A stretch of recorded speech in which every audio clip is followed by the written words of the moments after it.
Good to have you along here at 3 and Out on this Thursday. Kevin Thomas, Ben Troop, glad you are with us. So much to get to here on the program as, again, we look at the NFL now heading towards the draft and all that that entails. Also, Major League Baseball met with the players today, 15 whole minutes today.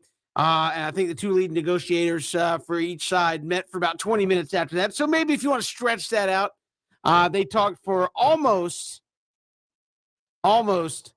40 whole minutes.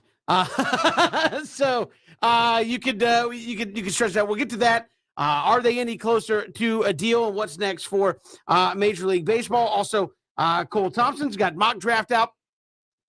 He will join us. We'll talk the very latest with him, and also Jeff Hagler from WXXA TV in South Mississippi covers Southern Miss. We'll get his thoughts, kind of his perspective on this whole Sun Belt Conference USA thing. Well, certainly Southern Miss, one of the teams that Conference USA is saying we will use all of our legal recourse to make sure you stay and fulfill the contract after Southern Miss, along with Marshall and Old Dominion, have said, nope, we're out.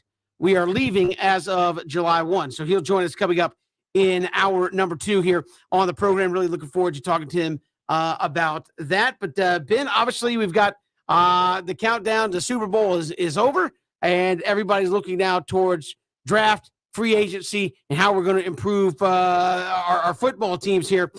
Yeah, the Senior Bowl, I think the East-West Shrine already. You got the Legacy Bowl going on this week for HBCUs, and then you've got the Combine and Pro Days, and you're ready to go.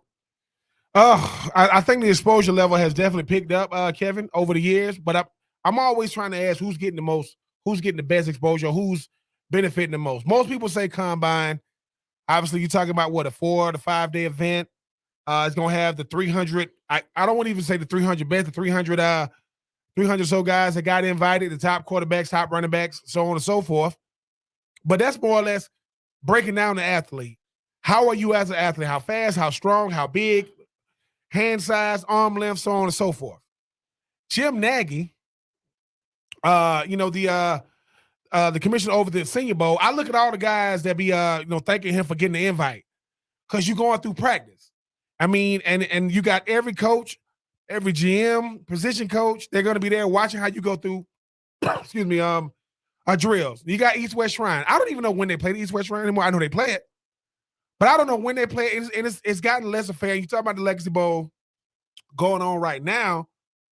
Steve White and Doug Williams and NFL Network is putting it on. So I know a lot of people thinking, which one is giving you the most exposure? I would say first the Senior Bowl, because I want to see what type of practice play. You're going to practice a lot. You play one day a week. I want to see your practice habits. How do you deal with adversity?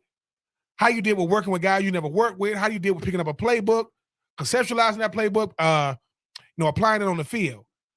I would say number 2 might be the Legacy Bowl. Now, I'm just talking about from exposure. I don't know how many guys are going to end up getting drafted, but NFL Network ain't putting on the Shrine Bowl. I mean, the East-West Shrine. The Senior Bowl is the most prestigious. Obviously, the Combine, it's the most tradition-rich. But for me, Kevin, if I'm coming out right now, Sam Howell went to the Senior Bowl. He wasn't even a senior. That's how prestigious it is. Obviously, if I'm in the HBCU, I hope to get invited to the Legacy Bowl if I am a draft-eligible player. Everybody hopes to get invited to the Combine. They tell you that, but 85% of the Combine gets drafted. Not everybody that gets invited is going to get drafted, and some guys don't get invited to get drafted.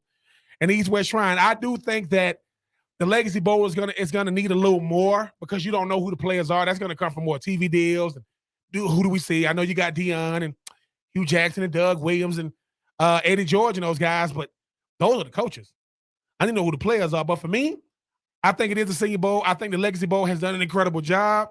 It's so many festivities going on with the freaking Combine. Seem like a freaking TV series. It seems like it never goes off.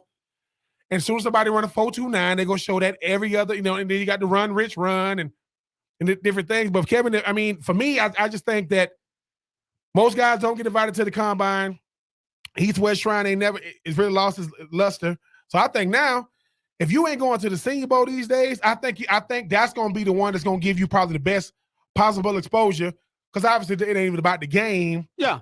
It's about making sure that, hey, man, if Mike Tomlin say, they run that drill again, because I want to see you get some reps. I think that's going to probably give you the best possible outcome. Yeah, I mean, because I think you're getting invited to the combine. They already know, right? You get invited to the combine because they already kind of have an idea of what you can do. And I think the combine, and we'll get into more of this, I think that's more of a validator of what you've seen to me than it is anything else. The combine to me has become all right, this is what we believe we have. Let's just make sure we can back it up with some kind of hard data to validate what we think we've seen from the tape, from interviews, from all the other stuff. I think you're right, Ben. The Senior Bowl to a little bit smaller group, a little bit more select group, where, as you said, you're working with NFL teams at practice. Everybody's got teams there. You can have a chance to interact with some people there at the Senior Bowl. To me, that's where a guy, if you are a draft eligible prospect as a senior, really has a chance to improve your draft stock. And I think we have seen guys right here in our own area. Leotis McKelvin several years ago came in out of Troy. A lot of people were like, who is this guy? And had kind of a third, fourth round draft grade, went to the Senior Bowl, had great workouts, had great practices, looked good in drills, and improved over the course of that Senior Bowl, where people said, hey, maybe this kid is a first round draft pick. Then you go to the combine, kind of validate what you saw on tape, and at the Senior Bowl, all of a sudden, I think he was top 15. Was he 13, top 15? Leotis McKelvin was out of Troy, formerly, by way of Ware County High School. So played a long time in the league. So I think you're right. I think the Senior Bowl probably the best evaluation tool, the best exposure tool outside of just your regular game tape that you can get, because everybody who is anybody, so to speak, in the NFL is going to be right there for you to talk to, where, to me, I think a lot of teams view the combine as the proofread, so to speak. Like you and BJ just got done doing a book. You put the book together. You're like, oh, this looks good. This looks good. This looks good. And then when you get together, finally, all ready to get good and done, that's the combine. We're going to go through this thing one time. Yep, that's what we have here. That's what we have here. It all looks good. And that's the way I kind of view the combine, is validating what you know, or maybe discrediting what you think you know a little bit, as far as, you don't get invited to the combine unless they're pretty sure you got a great chance of getting drafted at the end of the day. So in terms of exposure and what it can do for yourself, I don't know that the combine is necessarily it. I'm going to go with you with some of these pre-combine showcases, things of that nature. Well, yeah, Kevin, because you know this. I mean, when you look at the Senior Bowl, right? I mean, they're only going to show you highlights of guys that, you may not know of, but the guys that's out there dominate. But these are names you heard before. Talking about the combine, what's dangerous is it's all you. Like, you doing some football-related drills. You running routes, you blocking, you catching. But if I've never been fast, I'm not going to get fast because my hand's on the line. If I ain't never been that strong, I'm sorry, but I'm a good football player. So I think sometimes it's really just breaking down the athlete, breaking them down to say, look, man, put a name with a face. Is he 6'5" or is he 6'3"? Does he have 35-inch arms or 32-inch arms? Can he make the throws or not? And I think sometimes to that scrutiny level is something that you want, because certain guys have leverage. They say, I'm not throwing, I'm not running, I'm not doing this. Certain guys, they're like, well, you don't have that leverage, man. You have to do it. So I do think that when you're talking about these postseason, evaluation opportunities, Senior Bowl is going to be one.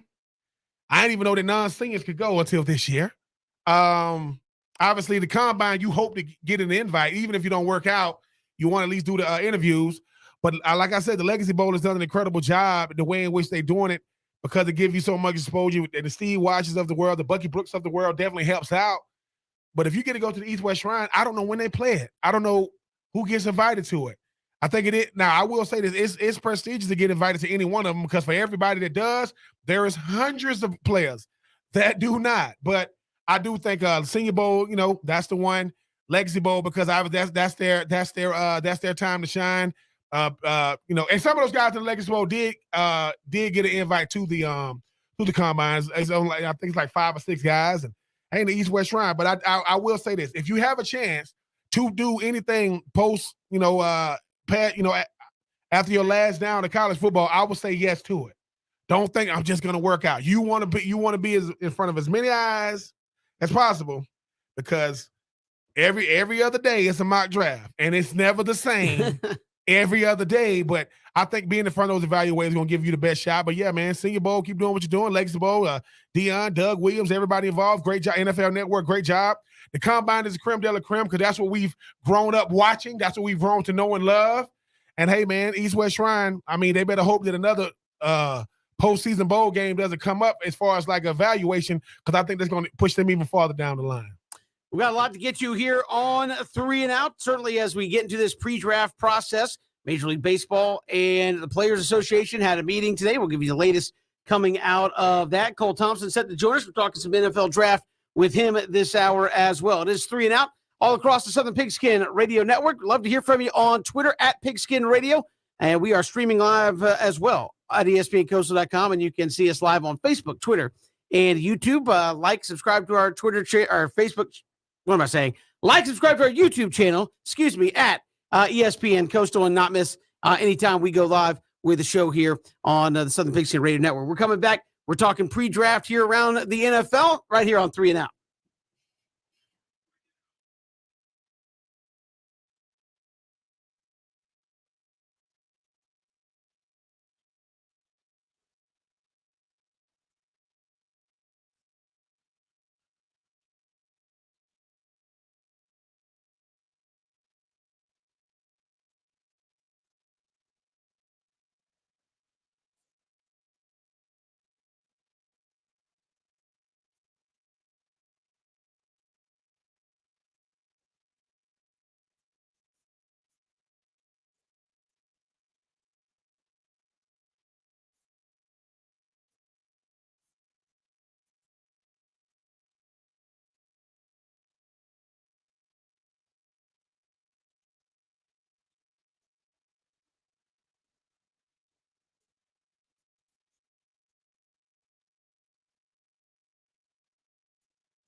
Good to have you here, 3 and Out on this Thursday. Kevin Thomas, Ben Troop, glad you are with us here on 3 and Out. We'll hear from Cole Thompson, SI.com. Got his latest mock draft out. He only does 4, but this is mock draft post Super Bowl. He won't do another one again until post Combine. So he'll join us coming up in just a little bit as the Falcons going on the defensive side of the ball. We'll talk about that coming up in just a little bit. But obviously, the pre-draft process for players, Ben, you know it well. Pre-draft process for teams, trying to validate what they're seeing on film and on tape, and certainly trying to float out ideas that, hey, maybe we were really interested in this guy, so somebody else would be interested, so our guy will fall to us in the draft. How much of that do you think actually goes on where guys will get talked up, put out there in national narratives like, oh, did you hear about – oh, no, we're not, but did you hear about this? We were talking some owners the other day. They said, man, they love this guy, quarterback.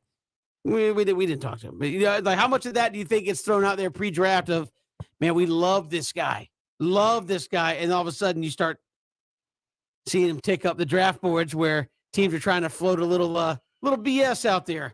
I mean, it's a lot of gamesmanship. I definitely think, Kevin, the higher you are up in the draft, like if you're number 3, right, that's the most inopportune place to be because you think to yourself, dude, we got to wait to see what the first and second guys do. And let's face it, look, the top 10 players could go anywhere, right? But I will say the gamesmanship has to be there because these scouts, this is when the scouts are really on display. If you're in a room, you throw out a name, you're not going to get oohs and ahs from everybody in the room because people scout things differently. Certain guys have been scouting their whole life. Certain guys have been, these Johnny-come-lately scouts where, hey, man, I'm looking at these next-gen stats and all these things, what Kevin, what is it with the nerd stats or whatever? Yeah, the little nerd stats. Yeah, the analytics. Yeah, the analytics. But the thing about it is now I do think you need both. I will say this: you got the guys to say straight eye test. You got the guys to do the next gen stats. But I think you got guys that just know football players. They be like, look, man, you get first round grades, second round grades, third round grades, and so on and so forth. Once you start talking about fifth, once you get past like a third, he's a 4 to 7, which means he can go anywhere. But you want to have a grade. I think when people say, man, how does Todd McShay or how does Mel Kiper know? That's their job. Their job is you give them a team to throwing out players. No matter what team, FBS, SCS, G5, P5, HBCU, NAIA, they know them. But you start realizing how many players it is. Like when somebody goes, dude, you were the number 1 player in 20, whatever it is, 2020, 22. Yeah. And somebody goes, how? He don't know. No one knows why. I played with Ronnie Brown in the 2000 Florida-Georgia High School All-Star game. Ronnie Brown was a fullback because Rashad Lee from Brunswick High School was a starting running back, and he played quarterback at Brunswick High. And you fast forward in that 2004 Cadillac Williams, and Ronnie Brown went number 2 and number 5. That's their backfield. So if you're a running back, you say, thanks a lot, Auburn, because 2 of the top 5 picks were in the same backfield. So I just think that as much as we think we know where guys are going to go, the only people who are going to get exaggerated more than anybody are the quarterbacks. And BJ and I had a conversation about this yesterday. I want to get your thoughts on it because you weren't here to kind of give your thoughts on it. But we talked about, hey, would you value a quarterback highly in your draft class if you were the Falcons? I mean, you have Matt Ryan already. Mm-hmm. You know you at least got 1 more year. You're sitting there at 8. Not a tremendous quarterback class per se, but the couple of guys at the top people think are pretty good, and maybe you get a chance to grab one of those. Are you freaking out about the quarterbacks?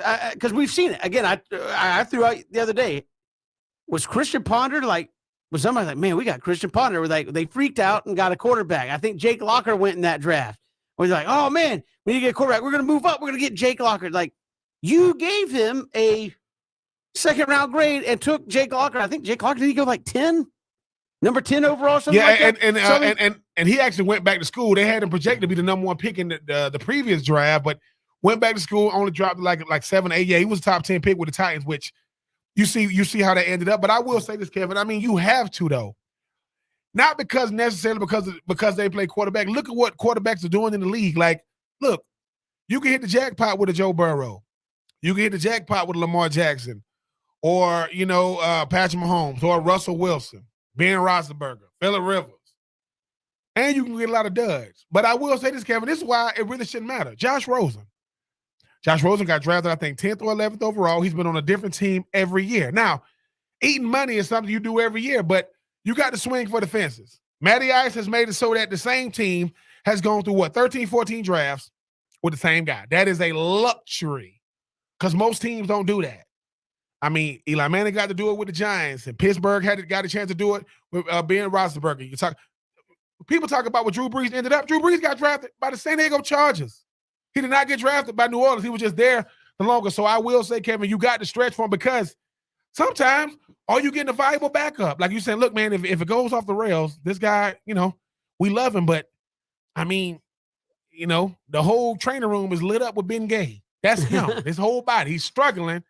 I think you have to try to get a quarterback because nothing stabilizes your organization more than a quarterback because even if you got to get the players around him, you can see you got something to build on. And if you're Atlanta, how Arthur Smith, how serious are you looking at quarterback if you could get, and again, I don't know, it depends on how it plays out, but at number 8, you could get the top 1 or 2 guy potentially on your board at quarterback. I wouldn't go this year only because when's the last time? Listen, when the last time Matty Ice got hurt, even with this offensive line? I mean, he's still out there. You're drafting him to sit. Yeah, you drafted him to sit when in a sense, how many guys in that 2021 draft class had to be not just contributors, key contributors? Because Julio Jones made it so you could sign your whole draft class. Cam looking at if it was rough last year, they're in the negatives. Atlanta's one of the worst teams now for salary cap space, and they just got rid of Dante Fowler Jr. I think because you need everybody that you're going to draft, you can't get a quarterback. And I will say this too, Kevin, NFC South. All right, no Drew Brees anymore. No Tom Brady anymore. No one's scared of Carolina, right? I think when you look at this division, maybe Atlanta's just built to do it the veteran route. Because you're like, hey, man, maybe we wait a year and maybe we get one of these veterans. Because Matty Ice got, we know he got one more year now. 2023, even the fans, this Mrs. Ryan gonna be like, Matt, we done took all the money. I just think that you can surround him with some players for 1 year because you can go all in for a year. Because I think you ain't gonna be able to build through free agency because you ain't got no money unless you start getting rid of some of these contracts. So I don't think Atlanta you do it because right now you got the best quarterback in the division by a mile. You just got to be able to give them some help. So I would say no on Atlanta this year because that gives you a full year to develop a rookie that's coming back in 2023, and hopefully they have like an AJ Terrell type second year. Again, I'm with you. We actually talked to BJ and I yesterday. He was like, "Hey, you want to develop the replacement for Matt Ryan?" I was like, "I get that, but you have so many holes in your roster and on your roster." That to me, drafting a guy to sit, and he's going to sit. Like, I understand when you say some of these other guys, maybe they sat for a few games and got in there. You drafted a guy to not play because, as you said, Matt Ryan's not going to get. I don't think you make yourself better. And again, I don't think this Falcons team is going into the season going, hey, we can win the Super Bowl. But yeah, this is also a Falcons fan base and franchise that's not going to say, yeah, man, it's cool if we go 5-12 again because we're just waiting on that next quarterback. No. Make the playoffs, lose in the first round. Who cares? That's a step in the right direction. You don't do that if you're drafting a guy to not play. I think I agree with you, Ben. You draft everybody you get right now needs to be able to play, to come in and help because defense, you are well below average. Oof. Offensively. And again, not his fault, but you don't have Calvin Ridley and you don't know if you're ever going to have Calvin Ridley. And that makes a big difference in how you look offensively. Kyle Pitts had the most yards ever by a rookie tight end, but he only had 1 touchdown. So didn't even have that in the States. And I know, Ben, but you talked about that. You said for Kyle Pitts to make up for some of that slack. Yeah. How do you impact your team the most? Is it yards? Maybe.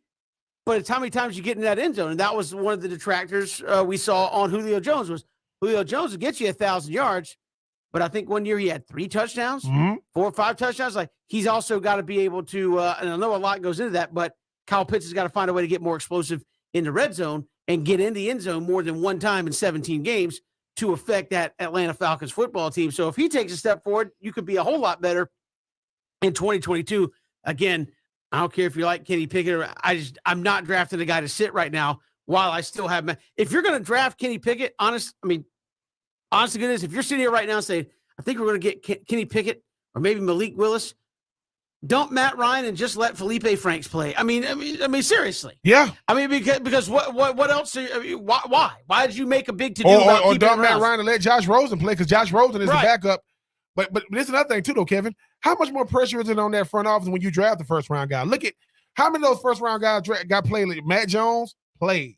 I mean, you talk about Trey Lance should have played a lot more out there in San Francisco. Justin Fields play because in their mind, okay, he's right there. And if Matty Ice has a bad game, do the Boo Birds come out? Oh man, put the rookie in, and the rookie probably ain't gonna outplay Boo Bird Matt Ryan or not in Atlanta. I don't just know think if it's that point. yeah. But I just look at it and say, you have Matt Ryan there. You made a decision to keep him. Yes. If I make the decision to keep him, I'm trying. And I know that's a big discussion around the NFL about. I'm trying to win if I have Matt Ryan, which means I'm not drafting a quarterback with my first pick. I'm getting a guy that can play right now at the end of the day. And certainly a lot goes into that. We got mock drafts galore. Cole Thompson, Sports Illustrated, will join us, SI.com, when we come back.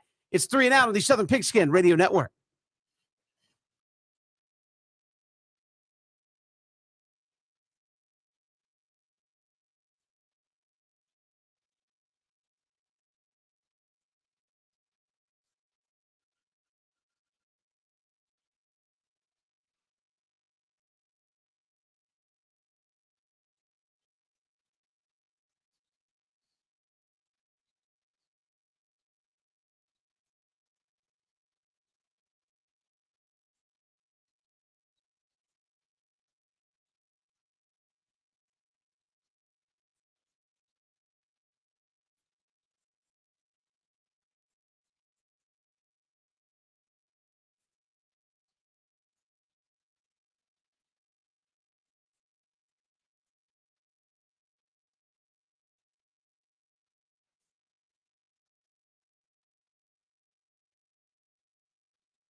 Good to have you here on this Thursday. Kevin Thomas, Ben Troop, as the NFL looks towards the combine and all the pre-draft workouts and things that are going to be taking place over the next couple of weeks leading up towards April. And joining us here from SI.com, got his latest 2022 NFL mock draft out. Cole Thompson joins us here on 3 and Out. Cole, welcome to the show. How are you? Doing good, guys. How about you guys? Hey, we're doing fantastic. I know Evan Neal is a guy you had number 1 overall to Jacksonville. Is that a guy you feel like is going to stay there through this draft process because it makes so much sense to help protect Trevor Lawrence? I think that's kind of the biggest thing you have to look at. I understand you guys, the Jacksonville drafted Walker Little last season in the second round, and there's tremendous upside with him coming out of Stanford. One of the biggest reasons why he wasn't a first-round talent was due to the injury he suffered towards his final year before going into the draft. But you have to be guaranteed sold that he is a franchise left tackle if you're going to pass on talent like Neal. Adding in an offensive-minded coach like Doug Peterson and having the quarterback in Trevor Lawrence with his inconsistencies and the struggles last year, you have to be able to build around him because, again, you look at the upside and the intangibles of what Lawrence possesses, he is, on paper, a top 10 quarterback in the NFL for years to come.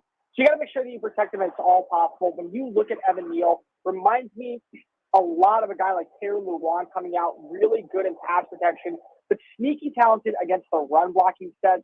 When you have 2 running backs like Travis Etienne and James Robinson coming back next season, you want to be able to utilize the run game and take some pressure off of Lawrence very early on in his career. That's why adding a guy like Neal makes a ton of sense. You can move Little over to the right side if you want to move Jawan Taylor inside. You can also do that or potentially try to trade him this offseason. Well, a guy like Neal offers you stability at the most important position for a quarterback, which is the left tackle spot. Adding him makes too much sense when you have a young quarterback and a now offensive-minded coach running the personnel. So, Cole, I mean, that being said, you get an Evan Neal to go along with a young Jawan Taylor going into, I think, his third year in the AFC South that's wide open. Do you see this? Do you see this Jaguars team competing in the AFC South next year? I expect them to be better. I expect them to actually finish above the Houston Texans, but I wouldn't say competing just yet. I know that they have over $60 million in salary cap space, but this is a team that needs a lot of help on different areas. I thought their secondary was very atrocious during the later part of the season. I thought their linebacking core was okay at best. You could probably upgrade there. The offensive line is in need of a ton of work, and you need to get Trevor Lawrence some wide receivers. So whether that be free agency, whether that be in the draft, maybe going ahead and trading up into the end of the first round to get one of these top 5 guys makes a lot of sense. They're probably, with having a guy like Peterson plus this offensive personnel stuff that he's brought in, about a 6-7 win team if Lawrence can hit all of his strides. But they're probably about a year away from actually contending for an AFC South title. Cole Thompson joining us here on 3 and Out. And Cole, as you look at this first round, obviously you have some super seniors and some things like that with the extra year some college guys were able to get. How deep is this draft? Just looking at your mock in the top 10 picks, not a lot of quarterback, wide receivers up there, a lot of D-line, offensive line type stuff all in that top 10 especially. How deep is the trenches here in this draft? I'm a little bit higher on the defensive line than I think most people. I think you can see about 7 to 8 pass rushers go on day 1. I really do like a lot of this talent. And there's a lot of good names you can find on day 2. Boy Mafe out of Minnesota, really impressed out at the Senior Bowl. I thought that there was Wesley Phillips out of Western Kentucky is a nice day 3 option. Majai Sanders is a really nice hybrid type player that fits that Leo type role, very similar to like a Carlos Dunlap on day 2. So in that aspect, there's a lot of good talent to where you don't need to reach on a guy like Kayvon Thibodeau or Aiden Hutchinson at pick number 1 if you're not completely sold that they're going to be a difference maker. At the wide receiver position, another really good year to go get yourself some pass catchers. There's a lot of guys on day 2. Calvin Austin out of Memphis. Alec Pierce out of Cincinnati makes a lot of sense. Getting a guy like John Mechie, who maybe won't start week 1 but should be available by mid-season, absolutely is a great find. Someone who's probably going to be available in the 3rd round that probably would have been a top 40 selection. So these are 2 positions to where I think that if you're not sold on a guy very early on, you don't need to reach, you don't need to go ahead and overspend or get that draft capital. Go ahead and find guys that fit your system because there's a lot of talent in those areas. And tight end's another one as well. There's not a bona fide number 1 tight end or first-round prospect. But once you get day 2 and 3, there is a very small margin of error between the first guy and the 4th guy. Atlanta Falcons got a lot of holes to fill. I mean, just like them Jacksonville Jaguars, not any money to spend in free agency right now. You got in your latest mock draft, you got them getting Derek Stingley Jr. out of LSU. How does he fit in a very, very young defense that still can't find a way to rush the passer? I think the reality is that you got to look at positional value. And I value cornerback as much as I value pass rusher at this point. When you look, especially in the NFC South, how many talented receivers are there, getting a guy to pair along with A.J. Terrell, who could actually be better than A.J. Terrell by the end of the season, is a must. The biggest thing with Stingley is that you have to realize his production has diminished since the 2019 season. But if he tests well during the combine at Indianapolis, there's a lot to like about him. Good size, good fluidity, really good cover speed, good read and reaction time, not a lot of error, margin for error for him. He has been one of the staple guys inside of LSU for the last few years and probably was the best defensive back on that national championship team as a freshman. The upside for him is just too potential. If you're sold on a guy like a George Karlaftis or a David Ojabo, both of whom are not as refined pass rushers, by all means, go ahead and take them. We understand that, you look at Atlanta's offense on a defensive line, they finished dead last in sacks last year. They were one of 3 teams that did not get over 20 sacks in the season. And they just got Dante Fowler Jr., who was their leading sack artist. So if you're okay with getting a guy that you feel is going to be a tremendous upside player over time, by all means, David Ojabo out of Michigan, George Karlaftis out of Purdue, even Jermaine Johnson out of Florida State makes a ton of sense at pick number 8. But if you're not sold on that, go with the best player available. It's hard to imagine a guy like Derek Stingley Jr. not being a top 5 pick. On you at pick number 8 is an absolute steal. Yeah, Cole, history would tell us in this state the Falcons going with a pass rusher in the draft typically hasn't worked out too well. Yeah, unfortunately, this is one of those years where you might just want to take the best player available, and there's not a shortage of players that you can go ahead and address. Offensive line, 40 sacks last year. That's definitely not going to cut it with a 37-year-old Matt Ryan. You can also look to go ahead and potentially find the heir apparent to Matt Ryan. Maybe a Malik Willis makes sense out of Liberty, even though he wouldn't probably play in 2022. You'd have your quarterback to build around in the future. Definitely think that you can go ahead and upgrade at wide receiver with the whole Calvin Ridley situation. And even without Calvin Ridley, if he were to return, Russell Gage is a free agent. You can always want to go ahead and have a trio set of receivers to pair along with Kyle Pitts. And there's a lot of good depth on day 2. I really like a guy like Cameron Thomas at San Diego State to play in this Dean Key system. I think a guy like Majai Sanders would be a nice fit and a good replacement for a Dante Fowler Jr. So you don't need to reach on a pass rusher if there's one not there that's absolutely screaming, come pick us up. And Dean Pease knows how to work with undervalued pass rushers and get them bang for their buck. Look at what Harold Landry was able to do as a second-round pick when drafted in 2018 to where he is now. And Cole, that being said, I mean, when I heard you mention like best player available, I mean, it's a age-old question. Do you draft need or do you go best player available, especially with a team like Atlanta that needs almost everything?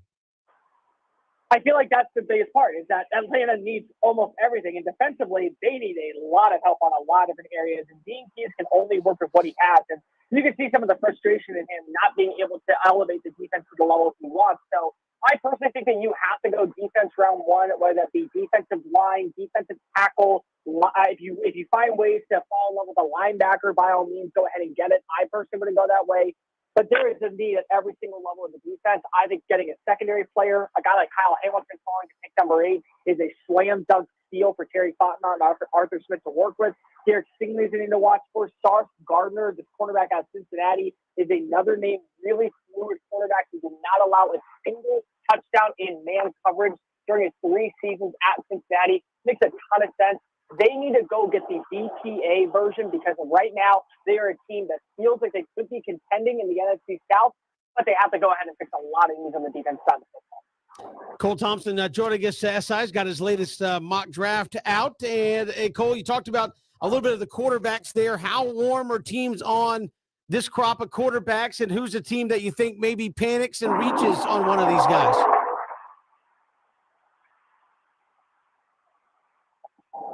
Hello? Cole, can you hear us? Yeah, sorry, you guys went away. I don't think Atlanta will panic. It really depends on the Denver Broncos and their situation with the Aaron Rodgers thing. Everyone wants to say that they're going to go get Aaron Rodgers. I've been told that they are very interested in potentially Jimmy Garoppolo at a right price. They aren't afraid to go ahead and maybe make a deal for Carson Wentz should he be available at the right price. But if they can't get any of that, you can't go into next season with just Drew Lock as your starter. You have to have another backup plan. getting a guy like Malik Willis, who has tremendous upside, the arm strength, the capability, dual threat mentality, plus has the ability to extend plays deep downfield, not only with his legs, but with his vision. It all comes down to refinement. You got to be able to go ahead and work on those little things, very similar to what Josh Allen had to do when coming out of Wyoming. Nathaniel Hackett worked with Aaron Rodgers the last 2 years, helping him become an MVP caliber player. Once again, it makes a lot of sense to pick number 9 to go there. And afterwards, it really just becomes a trickle effect. Once one quarterback goes, you'll start to see teams start trading up to go get their guy. Because the last thing you want to do is be stuck at, say, Pittsburgh at pick number 20 and have to settle for a guy like a Sam Howell or a Desmond Ritter, who might be great options on day 2, but you're so desperate for a quarterback on day 1, you splurge and get that guy early. Sam Howell, Desmond Ritter, Malik Willis, Kenny Pickett, Matt Corral. Which one of those guys, got a chance to be the most, NFL ready? We know all of them got big arms. Some of them got dual threats like Malik and, Matt Corral. But which one of these guys you think is NFL ready to start game 1? I don't think any, to be completely honest. But if you ask me for one, Kenny Pickett is probably the most experienced. 52 starts underneath his belt. He's working a variety of different offenses. And this past season, Mark Whipple took him out during the summer and made him work on passing drills on the short to intermediate routes instead of the deep ball. So that was an area where he consistently thrived this past season for Pittsburgh. His season best in completion rating at 70.3. Really good arm strength at 9.9 yards to throw. Had over 40 touchdowns and only, I think, 10 interceptions. So you look at his decision making, you look at his overall style of play, it's a lot of short to intermediate kind of steps.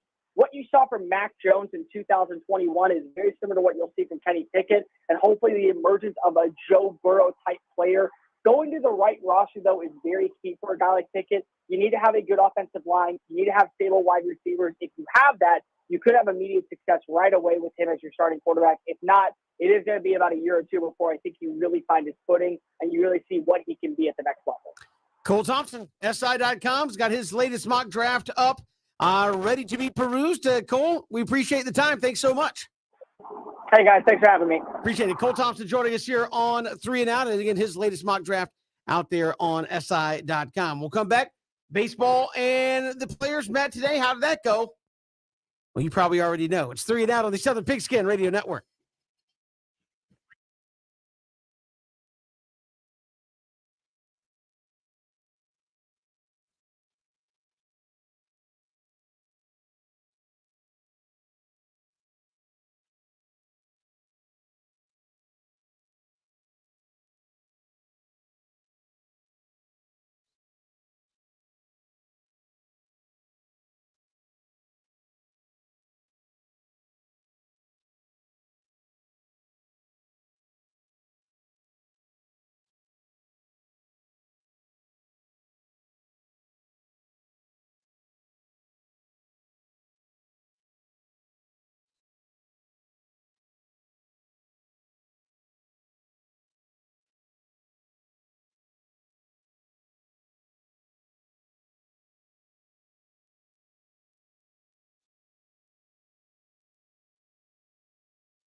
Good to have you back here, 3 and Out on this Thursday. Kevin Thomas, Ben Troop, glad you are with us. Baseball owners and players getting back at it again, though, Ben. They met for 15 minutes.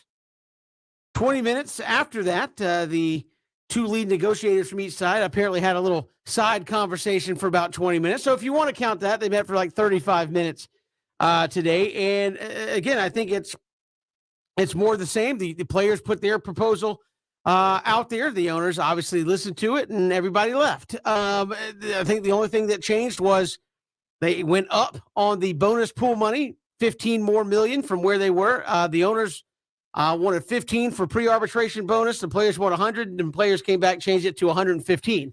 So outside of that, nothing else really changed. So you went the wrong direction on that proposal. And Ben, I know people are, you see people out there saying, don't read too much into how much time they're meeting. Well, the problem is they're meeting for 15 minutes, and then they don't meet again for 5 days. And then they'll meet for 20 minutes, and then they don't meet again for 5 days. Mm-hmm. And I know you can say there's a lot of behind-the-scenes negotiating that goes on. And while I will agree, quit bringing up how long they meet then if it's not a big deal. If you're like, oh, they met for 15 minutes. Obviously, when all the big dogs are at the same table, you're meeting for 15 minutes. I know guys are talking away from the meeting table, but that doesn't constitute a deal, right? That doesn't. You can say, hey, man, I know when we got done, me and dude from the other side, we went out and, we had an early lunch. And we sat down and talked about stuff. You still got to present it. You still got to get everybody on the same side. And it seems like these meetings are being used for nothing more than, this is what we want. Got it? All right, we'll see you later. And that's about it. And you're not getting any closer to getting an agreement in place. I think, Kevin, I think when it comes to some of this, I had to look at the silver lining. They are coming together, which they've gotten past it. They're not doing the arbitration. That's coming from the player. No, y'all gonna hear from us. Now, this is what negotiations is. Like most of us, we've negotiated, PTO or vacation time and think about your boss then. Like even when you ask, he's kind of like, I could do 5 days. I can't do 2 weeks. Right. And in a sense, that's what negotiations are. Now, it's so much going into it. Like I will say this, people have forgot. If they do agree to this, that means that a lot of the mid-tier baseball is escaping my mind right now. Goes away, Kevin. Like when you think about the guys that say, look, man, I never made it to the big leagues. Right. I did AAA baseball my whole. Well, they're getting rid of a lot of those guys. And listen, they're going to be casualties. We always think, oh, listen, everybody that came with us is not going to be with us when it's over. But you got to start asking yourself, what are we willing to put a plug on? Because if it goes away now, it's not coming back in another TPA down the road. So whatever you say no to now will be probably no forever. But I will say this, Kevin. If you want to call it 35 minutes is better than nothing at all. And the goal for the players is to keep these owners coming to the table. Like, keep them coming. Because if they get irritated, which both sides are irritated, I think now, Kevin, because everything is clickbait. We know every single thing. Hey, man, somebody said this. Oh, my God, you saw how he was looking. So do we overanalyze everything as onlookers and lovers of the sport? Yes. But that's what we're supposed to do. We're supposed to, because it used to be, you had to read the paper. You had to hear from a source, or you had to be in media to even know what's going on. Well, now, as soon as they walk out of the room, before the person reporting it can put his or her Twitter up, we know about it. But I will say, Kevin, it ain't panic mode yet, but they are trying to get things done. 100% compared to 80%. You're giving $15 million more. I think that, because we already passed the destination,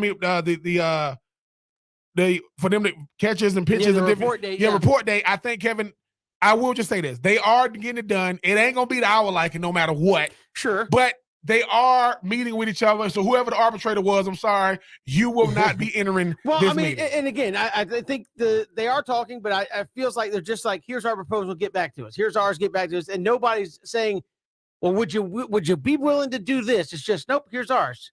And by the way, we went up on what we were asking on some of those things. And I think there's a way that they want to get it done so you can get as many games in as possible. I think it's vital for the sport. And I think a lot of people say, hey, we realize this is big-time finance. This is big-time dollars we're talking about. But if there is no sport and you guys can't agree on that, how are you ever going to advance? Because when players win, the owners win. When the owners win, the players should win on some level. They got a long way to go to get there. It's 3 and Out, Southern Pigskin Radio Network.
Good to be here with you, Kevin and Ben, on this Thursday. Glad you're making us a part of your day. So much to get to here in hour number 2. We'll take a look at the Falcons with the draft upcoming. How realistically should they be thinking about competing in the NFC South coming up here in 2022? Also, Jeff Hager, WXXA TV in South Mississippi, Southern Miss, Old Dominion, Marshall.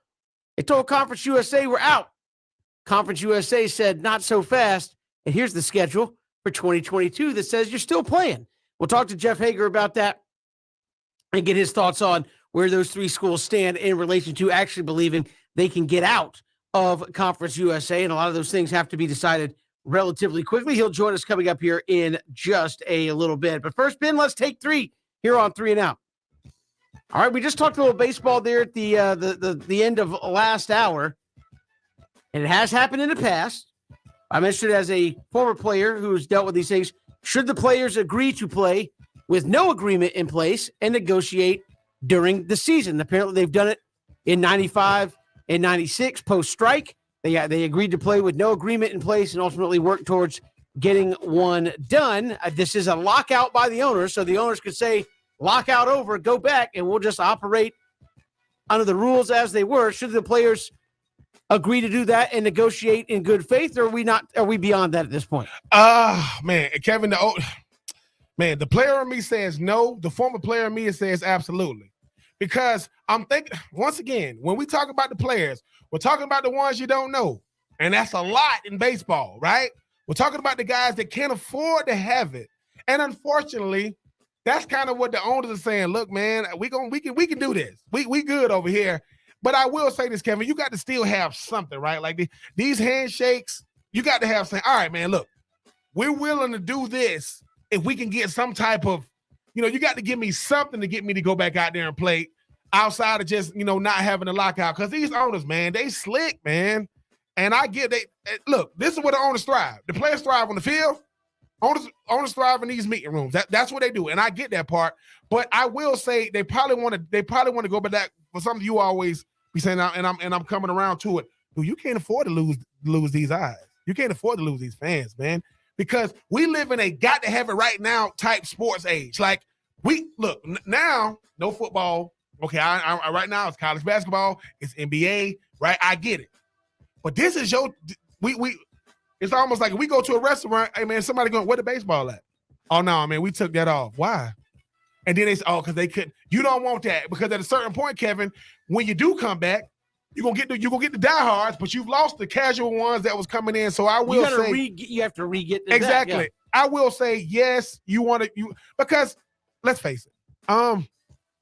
The one thing that is still true today is players, while they are smarter, while they are more brand conscious, while they do understand marketing and advertising and different things, they still ain't better at negotiating. Why? Because owners have lawyers, players have agents.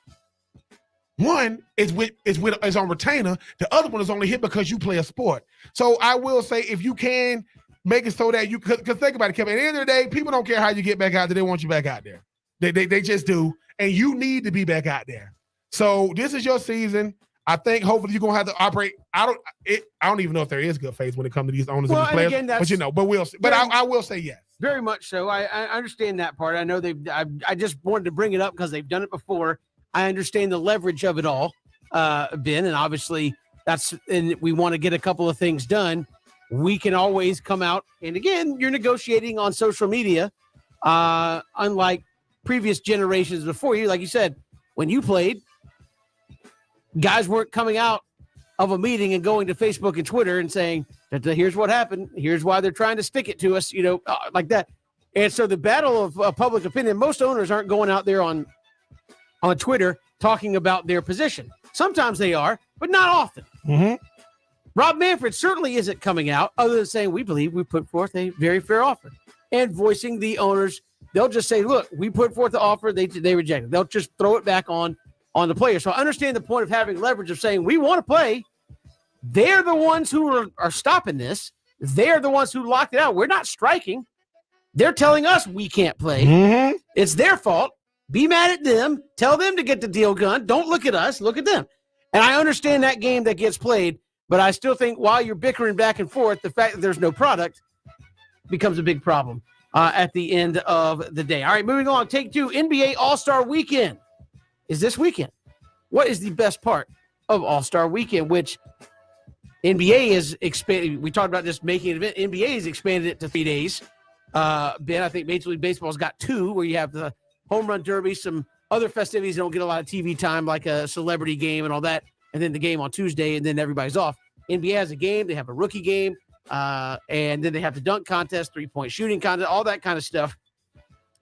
What's the best part of NBA All-Star Weekend? Okay, for me it is the dunk contest. But I want that Zach LaVine, I want LaVine and like Gordon type contest where you got 2 guys that's getting right. Now, the 3-point contest is up there though. It is. But the thing about the NBA, the thing about the All-Star game itself, man, sometimes we forget just how skilled these players are.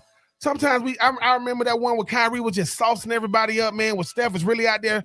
I mean, for the first couple of quarters, man, guys ain't gonna really, but when it's crunch time, you see guys, I just think for me, it is the game because you get to see the next up. I do like the Rising Star. I do like, the Rising Star game and different things, but when you got the best players in the world out there, man, they showing you why they are who they are. When everybody got them young legs, but for one night, LeBron still out. Listen, LeBron gonna have a fresh coat out there. That thing at the top of his head gonna be fresh. Now the sweat gonna take it out. But I love the dunk contest, love the 3-point contest, but I do think it is the game, Kevin, because the 3-point contest is gonna be, hey man, is Steph in it? Is Clay in it? The dunk contest is gonna be, all right, is this a guy that can dunk but can't really play that well? He's just a dunker, I think the All-Star game itself give you everything you can handle. Plus, I mean, when you got guys like LaMelo Ball gonna be in that thing, man, it's gonna get a little saucy out there. And to me, sometimes it's the only time you get to really try to show up your teammates, like show up your colleagues, guys you play against. So give me the All-Star game itself. Yeah, I kind of thought the dunk contest might be getting a little played, and then a couple years ago you had Aaron Gordon and Zach LaVine, who kind of brought a little pizzazz back to it. Even though I think Gordon might have won that thing. Because at some point you're sitting there like, what else can you do? Like the goal is only so tall, right? I mean, you can't say, here's what I'm gonna do. I'm gonna make it 12 feet. I was like, there's only so much you can do. And, we've seen him bring in drones and cars and all that kind of kiss the rim. And we've seen all when old boy blew the cupcake, when he blew the candle out the cupcake, that was beautiful. But I mean, we've seen, what else can you do? Yeah. And now I will say this. Because most people can't even do hey, I'm going to go up behind the back. Most people can't even do that. Okay, here's the thing, though. I think they go about the dunk contest wrong, right? It's a dunk contest. So at the end of the day, we just want to be entertained. Like, at the end of the day. So take a guy, that's in the D League. I mean, it's the dunk contest. Let them come through and get right. Take a random guy that plays basketball every day at the Y, at LA Fitness that can hoop, because we want to see. Look, the greatest dunk contest I think ever, 2000. I'm sorry, Vince Carter. Tracy McGrady. And the thing is, Kevin, I'm going to give you the Kevin Thomas rule. Just make your first dunk. Like, I can't sit here before. Oh no, come on, man. Like, y'all never miss dunks in game time, and you can't make it when nobody's there. So make your first dunk. But the dunk contest is always going to be there. But I just think that if it ain't gonna come down to 2 guys like to make you be like, oh, it's going back and forth. And listen, I know he ain't gonna do it, but LeBron, what you got to lose, baby? You ain't never gave us one. You don't got to win it. I know you in year 39. Go on out there and dunk that thing. Just for the do it for listen, man. Listen, do it for the culture, man. Go out there, because it's only gonna make it better. But hey, man, Kenny the Jet Smith and those guys, it's over, baby. I gotta have it. I gotta have it. It's over till the next guy does. Exactly. And then it's over again. But that is the fun part of it. And I'm always intrigued what guys. It is amazing that LeBron has not done that. Why? I mean, I'm just saying, I will say this.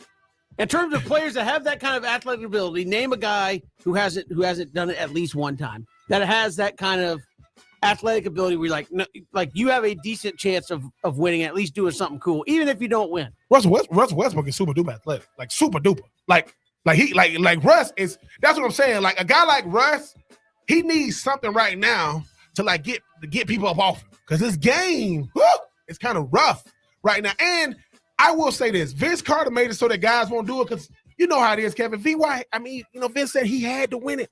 Like, because if he don't, like, man, all that stuff you do in the game. And I think that's the thing. Guys care about too much about reputation to not do it. But I'm like, come on, man. Like, get out there and get right. Like, show us, and hey, I mean, it's so many guys now, though. I will say this. I don't know the guy's name. He used to play with D-Wade with the Heat. I mean, he just used to walk in there. Wasn't the best player, but he just, oh my God, like he just could walk in the air. Look, I'm saying this. Y'all boys 6'5", 6'6". Y'all missing dunks.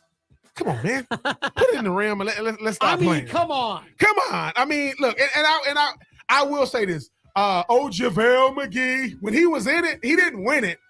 But hey, 7-footers, I mean, when Amari Stoudemire was in it, come on, man, it's the All-Star game, man. Like, if you ain't getting voted in as an All-Star, go on out there and enjoy them festivities. My rule is pretty simple for 7-footers to win the dunk contest.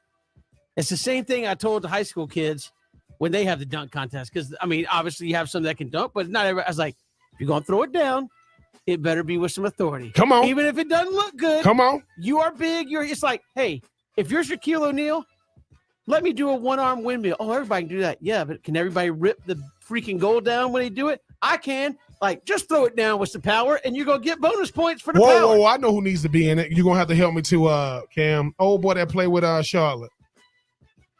Come on, listen. Let me tell you something. Listen, Miles, let me tell you something right now. Miles Bridges and Edwards. Edwards need to be in it. That's what I don't get. Y'all boys are Skywalkers.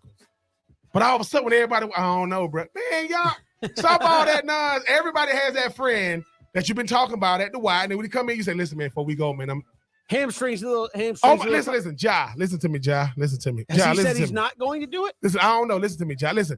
I will say this. Like LeBron pretty much said he wasn't going to do it. I will say this. If you Ja Morant, you got some stripes on the wall. If you want to decide the day of, ain't nobody going to say that. If you say, hey, man, enter my name, what they going to do? Tell you no? I got my cleat. I got my stuff on.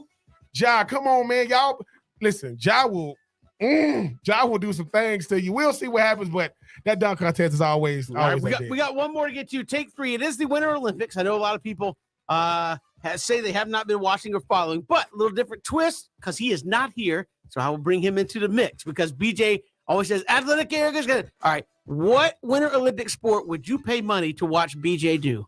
Oh, man. And it could be to see if he could do well or just fall flat on his face. I already know mine. I'd say snowboard half pipe, like Sean White. Like, I would love to see BJ probably just stand up and slide down. Oh, yeah. Oh, my God.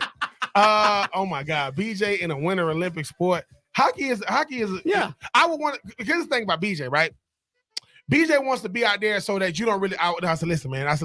I was telling the force, you see that guy right there? Yeah. I want you to knock his block off.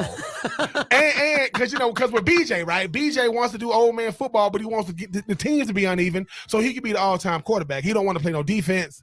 But no, it's got to be the big air. It's got to be the big gigantic jump, Kevin, because it's the thing.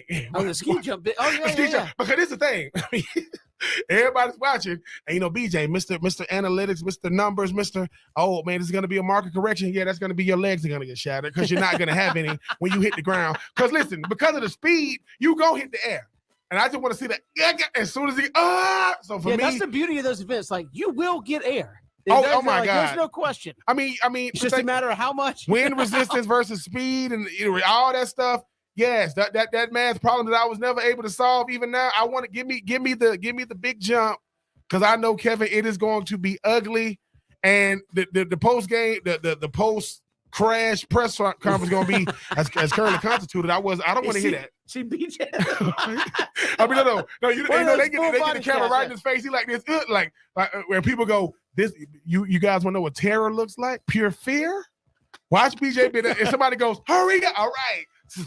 He goes, do I got to go now? Or you asking me or you telling me? I'm asking you and I'm telling you, go down because we got to go. I would love to see it. Mr. trying to break it down. Go now. I would pay money to watch that. I agree. The big air and then Oh, it would be a disaster at the end. It's gonna be ugly from the start. Just negotiating him going down with that speed and his little body. I mean, y'all already said y'all would pay to watch me go do skeleton. So Kevin, the fact that is Kevin, you better listen. And Kevin, you got to credit. I live for this. Let's go. I mean, strap me in. And the next thing you know, I said, we got a camera on you. I said, do I get a parachute? Nope. Let's go. I mean, oh my God, man. Feet first. No, head first is the skeleton. Oh my! You go face first into the wall. Whatever happens, it happened quick. You got to be in them corners. Don't go out too wide. Cause think about this. Why I got to be on a cliff? Hey man, ain't nothing down there, but your maker. So. You know what I'm saying? You know what I'm saying? Yeah. Oh man, how fast you think you can get up to on that thing? It's going all the way. I don't know. Well, the Olympians they're going like what?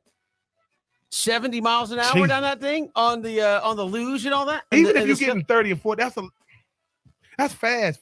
You talking about 40 and 50? Yeah, they're doing I know I want to say like the skeleton, they're doing like 50, 60, 70 miles an hour down that thing. Head first into the corners. I'm sure once you kind of understand what you're doing, it's probably really fun. At the end of the day, crashing not so much, but you live, you learn. That's take 3. How we do it every day here on 3 and Out. We're talking some college football in about 20 minutes. Coming up here on the program, we will chat with Jeff Hager of WXXA TV in South Mississippi. We'll get the latest on Southern Miss. Marshall ODU. Are they actually going to be able to get out of Conference USA? He'll join us coming up in just a little bit. What about those Falcons as we continue talking NFL? Should they be approaching the draft in this offseason like they got a chance to represent the NFC South? We'll break it down next here, 3 and Out, Southern Pigskin Radio Network.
Good to have you along here on this Thursday. Kevin and Ben, we'll chat with Jeff Hager of WXXV TV in South Mississippi coming up, as certainly Southern Miss, Old Dominion, and Marshall one out of Conference USA. They told the conference, in fact, they're leaving, and Conference USA said, no, you're not. We put out the football schedule, and you're on it. I mean, it's funny, isn't it? I mean, it is. It's great. No, I like how you just saying it real subtle. Like, you're like, listen, we want out. And no, you ain't. What you mean? Like, no. I want to go. Like, no. I don't care what you want to do. Yeah. So, I think, Conference USA already come out with their schedule. Yep. and listen, and y'all are on it. You know we on the schedule, right? And now, the Sunbelt, like, do we? I think we had some folks on say, hey, Sunbelt probably can't release a schedule until this gets resolved somewhat. But I was just checking Jeff's Twitter feed, and he had a thing. He said, hey, Southern Miss last year in the Conference USA could go out with bang on baseball season. They're hosting the conference tournament. And he's saying that like the last year. So I'm interested to see what Jeff has to say about how confident they are they're going to get out. But this is certainly days of our lives type stuff, which is like, hey, man, we're dipping on July 30th. That's our last day. No, it's not. Come on back over here. You still are going to stay a whole nother year and play this thing out. Don't believe me? Here's the schedule. Everybody's seen it. You're out on it. Or somebody going through their facilities, taking down all the Conference USA stuff, and then they get back next day like, why this stuff back? Somebody came in here after y'all and put it back up. Put that back up. What happened to all the Conference USA signs? The guy with all the keys. Now they're back up. The guy with all the keys came in here and said, I'm supposed to keep it up. Okay? Don't touch this. No more. So we'll talk with Jeff coming up in just a little bit. But we talked some NFL football earlier about the draft. What do you do if you're Atlanta? Ben, if you're Atlanta, how do you approach this draft? Because as you said, no Tom Brady. Mm-hmm. And I don't think people understand how big of a deal that is. Obviously, he's the GOAT. No, there's no Tom Brady in Tampa. No Gronk. Obviously, Antonio Brown, he's not coming back. A lot of guys on that defense Ndamukong Suh, free agent, are probably looking saying, look, I've been on a team that won the Super Bowl. We were very good this year, didn't quite make it. I'm going to go get paid. How much money does Tampa Bay have to spend? Who knows? Saints, they don't have a quarterback. Just got a new coach. New system, new way of doing things. Nobody's scared of Carolina right now. They don't have a quarterback that they feel 100% great about.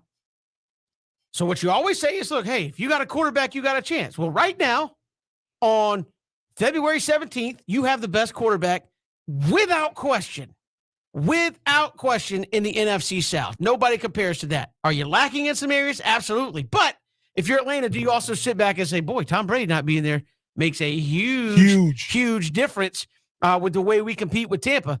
Are you entering this thing saying, look, are we going to go 12, 13 wins? No, probably not. Could you go 10-7? Could you go 9-8? Win the division potentially?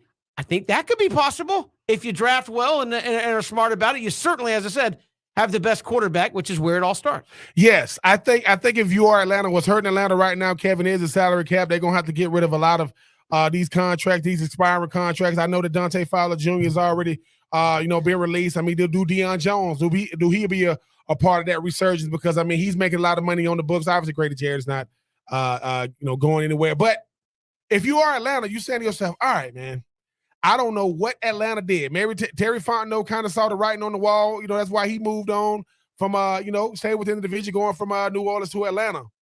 You do not have a number one receiver. Calvin Ridley messes a lot of things up. Can they? And the thing is, he's up for a new deal. You think Atlanta finna give him a multi-year deal? Absolutely not. Cordell Patterson wants to come back. People say that he's still flash in the pan because your best year as a pro was last year. That may be because of default, not necessarily. So I do think, Kevin, when you look around this division, you talk about Tampa. Look, you're not going to have Antonio Brown. You're not going to have Gronk, Leonard Fournette, Ndamukong Suh, Chris Godwin. You're going to have a lot of guys not going to be there. Guys like O.J. Howard, that's coming up on their deal, they're not going to give him a new deal. He's going to have to move on. You're talking about this Atlanta team, Carolina, Cam Newton plays for Carolina, and no one cares. Cam Newton is back in Carolina. No one cares. He did his coming home thing, and that was it. No one's scared of Sam Darnold either. They do not have an answering quarterback, right? I mean, I asked my son. My son, he lives in Charlotte. He said, Daddy, I'm going to a Carolina Panthers camp. I said, who are you going to see? He says, I'm going to see the quarterback. I said, who? Cam? He goes, no. I said, Sam Darnold? He says, no. He says, PJ Walker. I'm just saying, it's gotten rough up there, you know, in the Charm City. But for me, Kevin, if you are Atlanta, you got the best quarterback. You got to find a way to win this division. And I give you the beast quake when Seattle hosted a playoff game and they was like, well, they had a below 500 record. They beat the Saints. That's when freaking beast mode had that freaking run. If you are Atlanta, because listen, I'm gonna say this. Matty Ice ain't Tom Brady, but who is? Matty Ice deserves a last hurrah, doesn't he? Like, my goodness, it's like, come on, Arthur Smith, come on, Arthur Blank. Come on, Terry Fontenot. You guys got to find a way to give him some weapons. Calvin Ridley not being there hurts, Kevin, because you need a number one receiver, but you need so much on defense, man. Like Dante Fowler led the team in sacks, and he just got cut.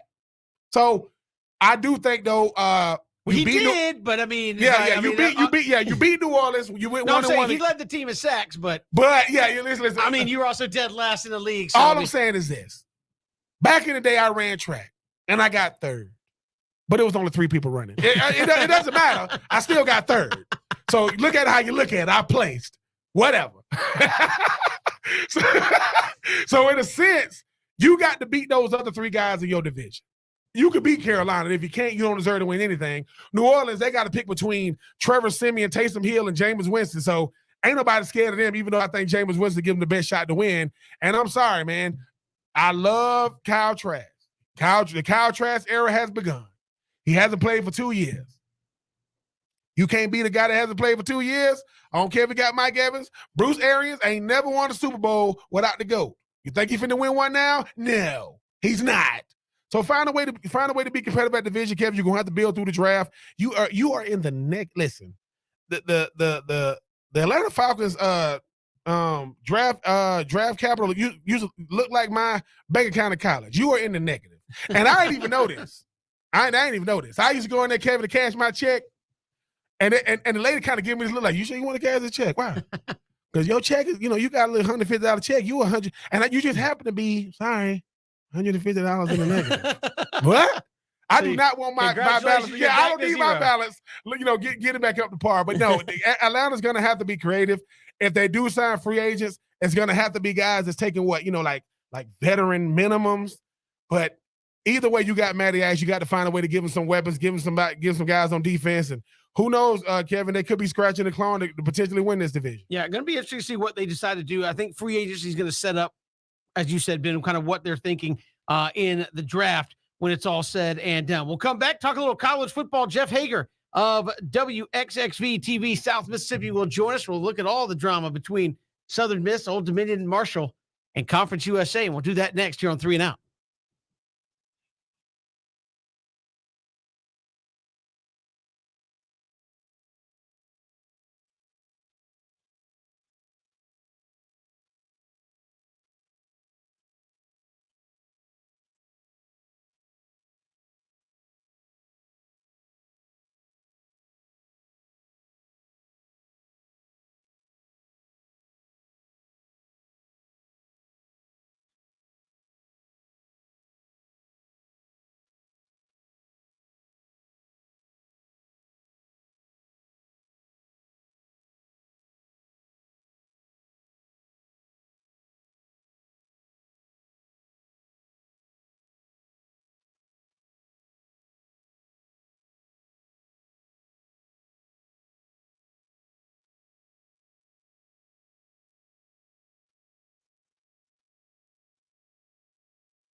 Great to be here on this Thursday. College football, obviously getting ready for spring practices and more, and certainly more realignment upcoming in college football. As we know, Texas and Oklahoma headed to the SEC in the not too distant future. And of course, right here we are in Georgia Southern country as the Eagles and company expecting 4 more members. They know James Madison's coming.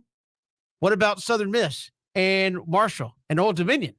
Thought they were, maybe not. Our next guest will help us sort all this mess out from WXXV 25 and Southern Mississippi Sports Director there, Jeff Hager, joins us here on 3 and Out. Jeff, welcome to the show. How are you? Hey, I'm good, guys. How are you doing? Oh, hey, we're doing well. So help us kind of figure out where we're at, because obviously Southern Miss, Marshall, and Old Dominion put out a statement and said, hey, peace out.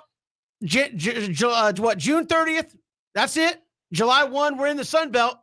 Conference USA says, no, you're not. And here's the football schedule with you on it. So where are we at in this situation? And is there a thought that Southern Miss, Marshall, and ODU are still going to be able to get out of this thing?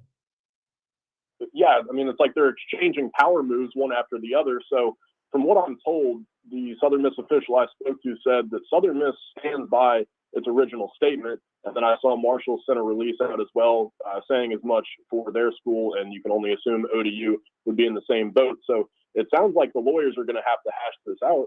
But it sounds like to me, Southern Miss, they can leave. And I think Brett McMurphy with Action Sports, he was the first to report that in the Conference USA bylaws, you need a 14-month notice that you're going to leave, but there are no extra penalties for terminating that early. So I went back and looked at it. The original release, whenever they joined the Sun Belt back in October, said no later than July 1st, 2023. So my guess is that they were already looking into this possibility well ahead of time, knowing that they might be able to do this. So in my opinion, I firmly believe all 3 of these schools, as well as James Madison, will be playing a Sun Belt football schedule in the fall. I guess that remains to be seen, but it seems like it's trending that direction.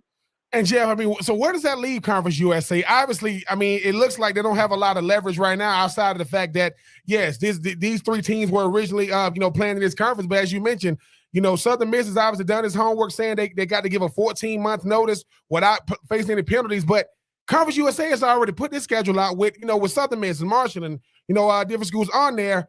How ugly could this thing get, especially when there is no football right now, and obviously the focus is going to be on, Conference USA and the Sun Belt, how they get this thing worked out. Yeah, I mean, Conference USA is really in a bad spot. I mean, they're reeling. I mean, they're losing 6 more teams next year to the AAC, and I mean, they're just trying to keep their head above sea level from what it looks like.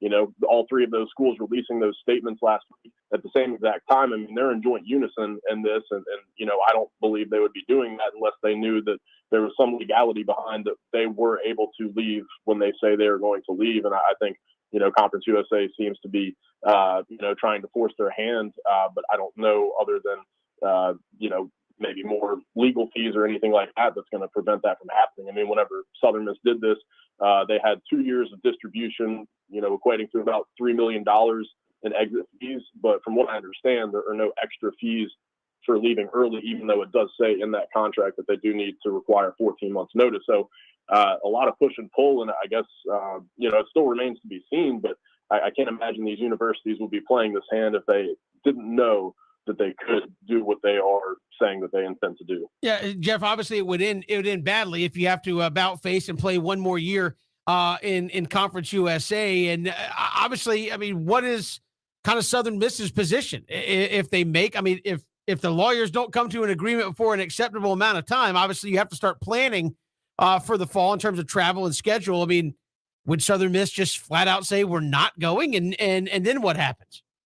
Well, that's a good question. And then you got to think about the other 11 schools that have these 3 schools on their schedules. I mean, what do they do if they don't play? Do they pick up, more, cross rivalry conference games, or do they schedule non-divisional opponents? I mean, that's another factor to worry about. I mean, this is going to, it's a few months away, but that's going to come up very, very quickly.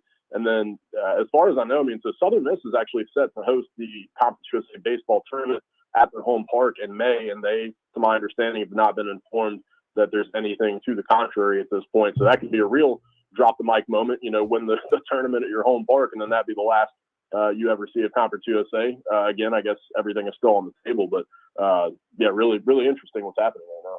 Jeff, when you think about Conference USA and obviously everything going on, you talk about they're going to lose 4 teams next year with other conferences being more attractive. When did Conference USA like lose that reputation of, because I mean everybody's leaving to try to go elsewhere? Why do you think they find themselves in an inopportune situation, not having an exit plan? Yeah, it's a good question. I mean, I think there's multiple factors in that, but when you look at just the numbers, the two main things that I think Southern Miss looks at is they save $500,000 per year on travel.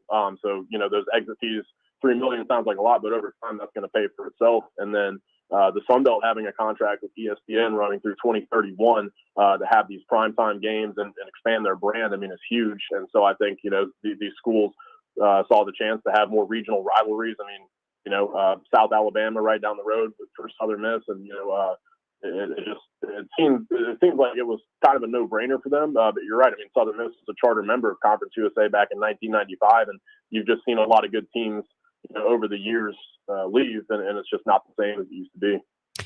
And again, you're going to a league that has had some P5 wins to its credit in the Sun Belt. I think we were talking on the show that Southern Miss is kind of the bridge, the gap between the Sun Belt schools. You have, obviously Florida, Georgia, Alabama, South Carolina.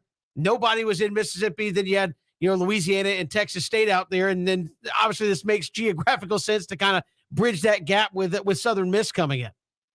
Yeah, absolutely. I mean, it seems exciting though, right? I mean, you think about some of the teams that are going to be nearby and, the rivalries. I mean, Southern Miss, they had Louisiana Tech and things like that. I mean, Memphis used to be a big rival for them. They've been gone for a while, and it's just, the UAB, was another one, but those are still, hours away. And just to have teams right down the road like this, I think, and I know I'm speaking a lot on Southern Miss, but I think just, those 14 teams, kind of connecting that Southeast region there, I think it's going to be really, really good for all of those programs. And, Conference USA, kind of looking elsewhere now, picking up teams, seems like a little out west maybe. And, that was kind of the thing. There was no real footprint there for Conference USA. I mean, you're going to El Paso to, Florida International. I mean, so you're going all over the place. And, the way they kind of break down these East-West divisions from what I've seen, the early reports were going to be, you look at that and you kind of get excited about it if you're these three teams joining the Sun Belt Conference.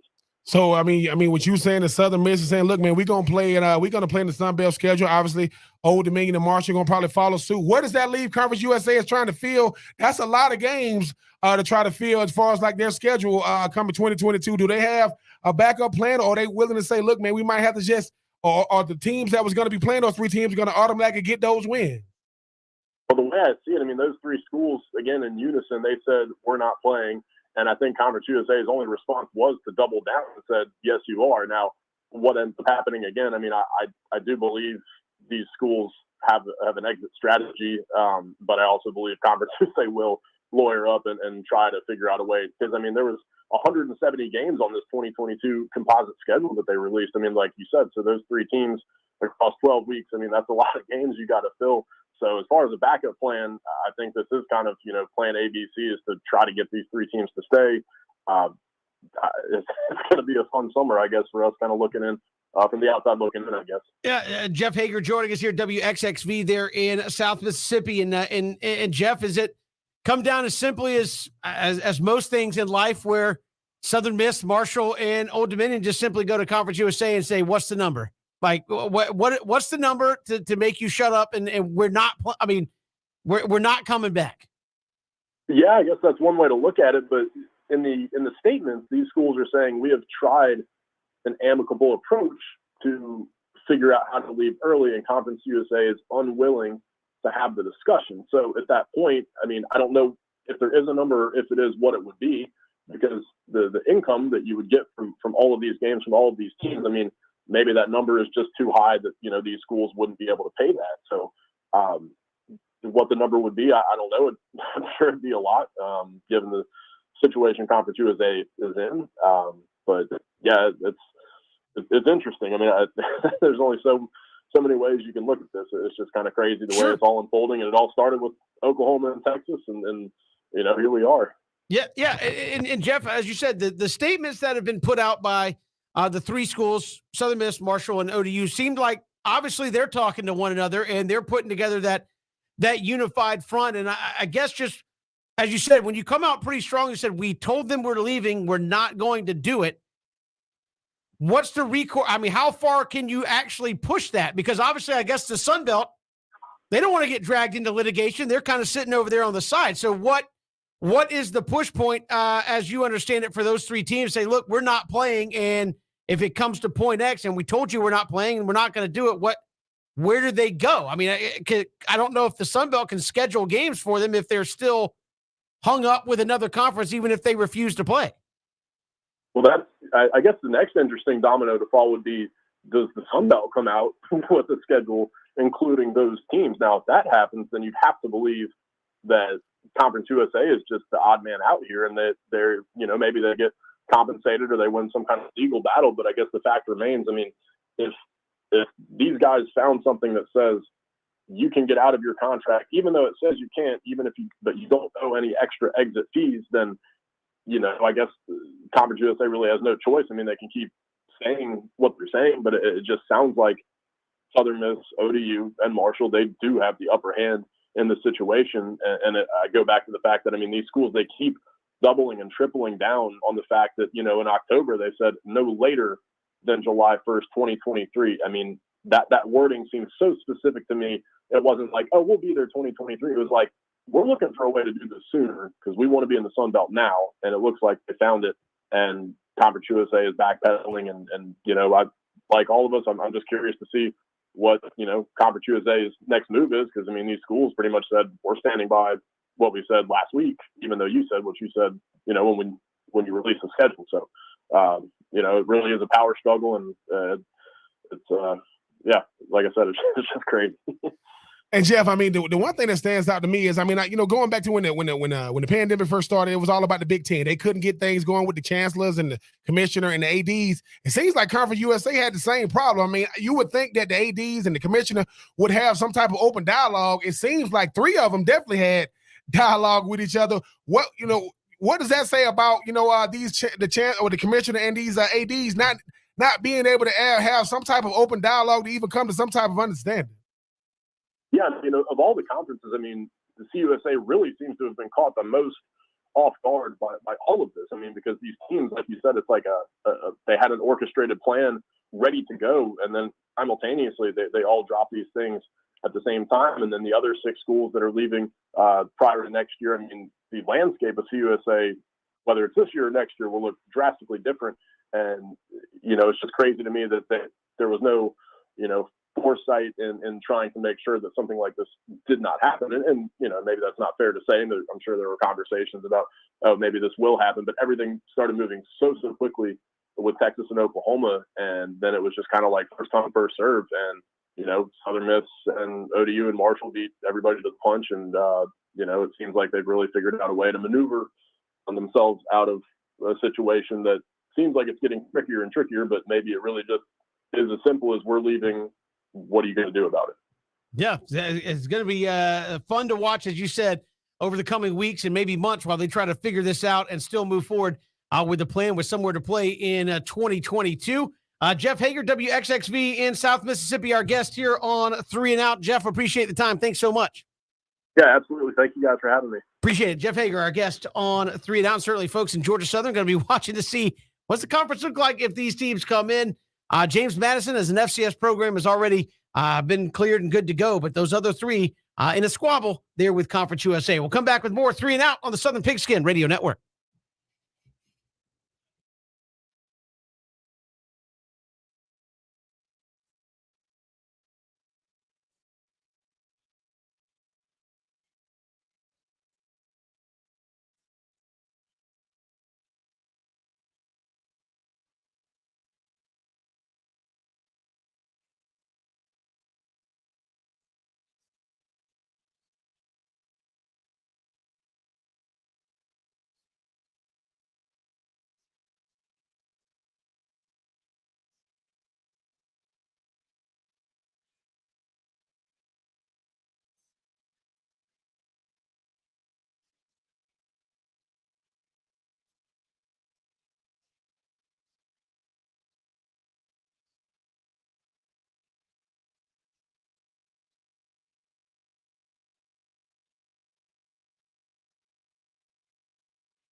Good to have you along here. 3 and Out.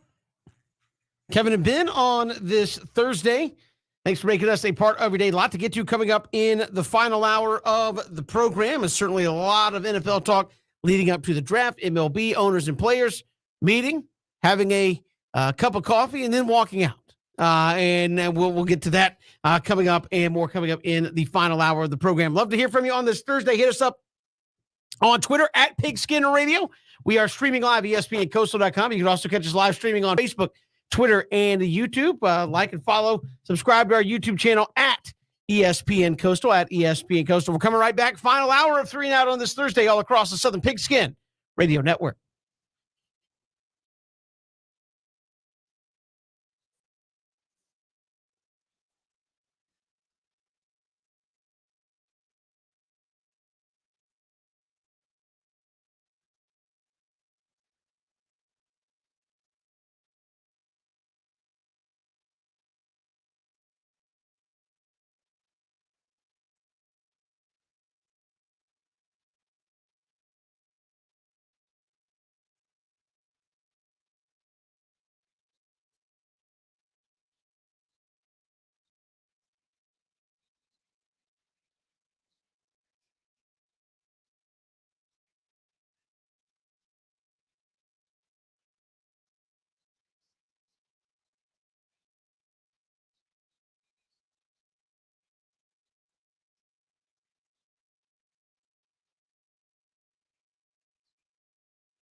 Good to have you back. 3 and Out here on this Thursday. Kevin Thomas, Ben Troop.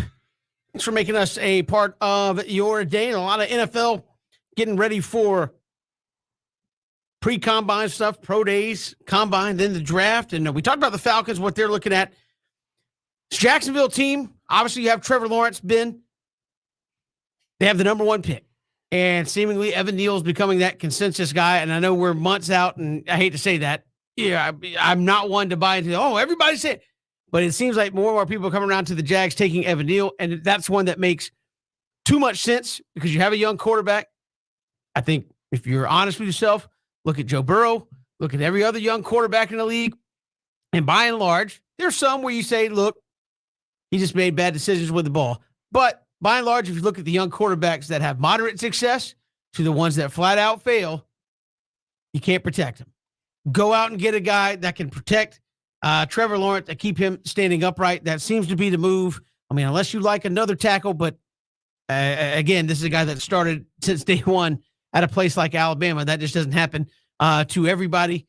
Seems like a smart move. And we talked about the relative weakness that is the NFC South right now. I mean, I know the Jags are part of that weakness, but who scares you?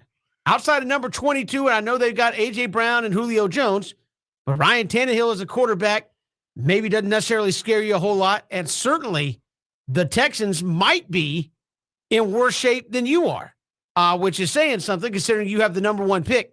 And then Indianapolis. I mean, where is this Jags? Doug Peterson. Yeah. Coming in as the head coach. Is he a type guy that's been around the NFL, won a Super Bowl, that could have them competing in that division relatively quickly if you draft smart? I know free agents may not want to come there right off the jump, given how Jacksonville as a franchise has been run, and Trent Baalke doesn't have a lot of friends, it would seem, and guys that believe in him. But can Doug Peterson get that team turned around relatively quickly? Yes, because that's what he did in Philly. He took a team in Philly, Kevin, that haven't had, know nothing about winning Super Bowls. He was able to get him that super duper. But this is another thing, too, that we ain't talking about with Jacksonville. Jacksonville has a good problem that Atlanta wish they had. Jacksonville has $60 million in cap space to spend. 60. So think about this. You got your franchise quarterback. No Travis Etienne the whole year because he was out, right? You got him. Then you talking about him and Robinson. All right, you got your 2 running backs. You do not have a number 1 receiver. There are some guys that are going to come up that will go to Jacksonville for 2 reasons. Show me the money.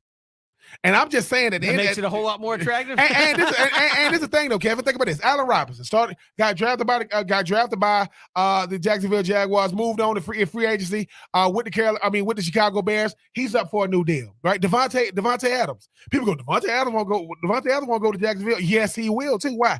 Everybody wants to play in a team that can contend with a young quarterback that can give them the rock. They got both.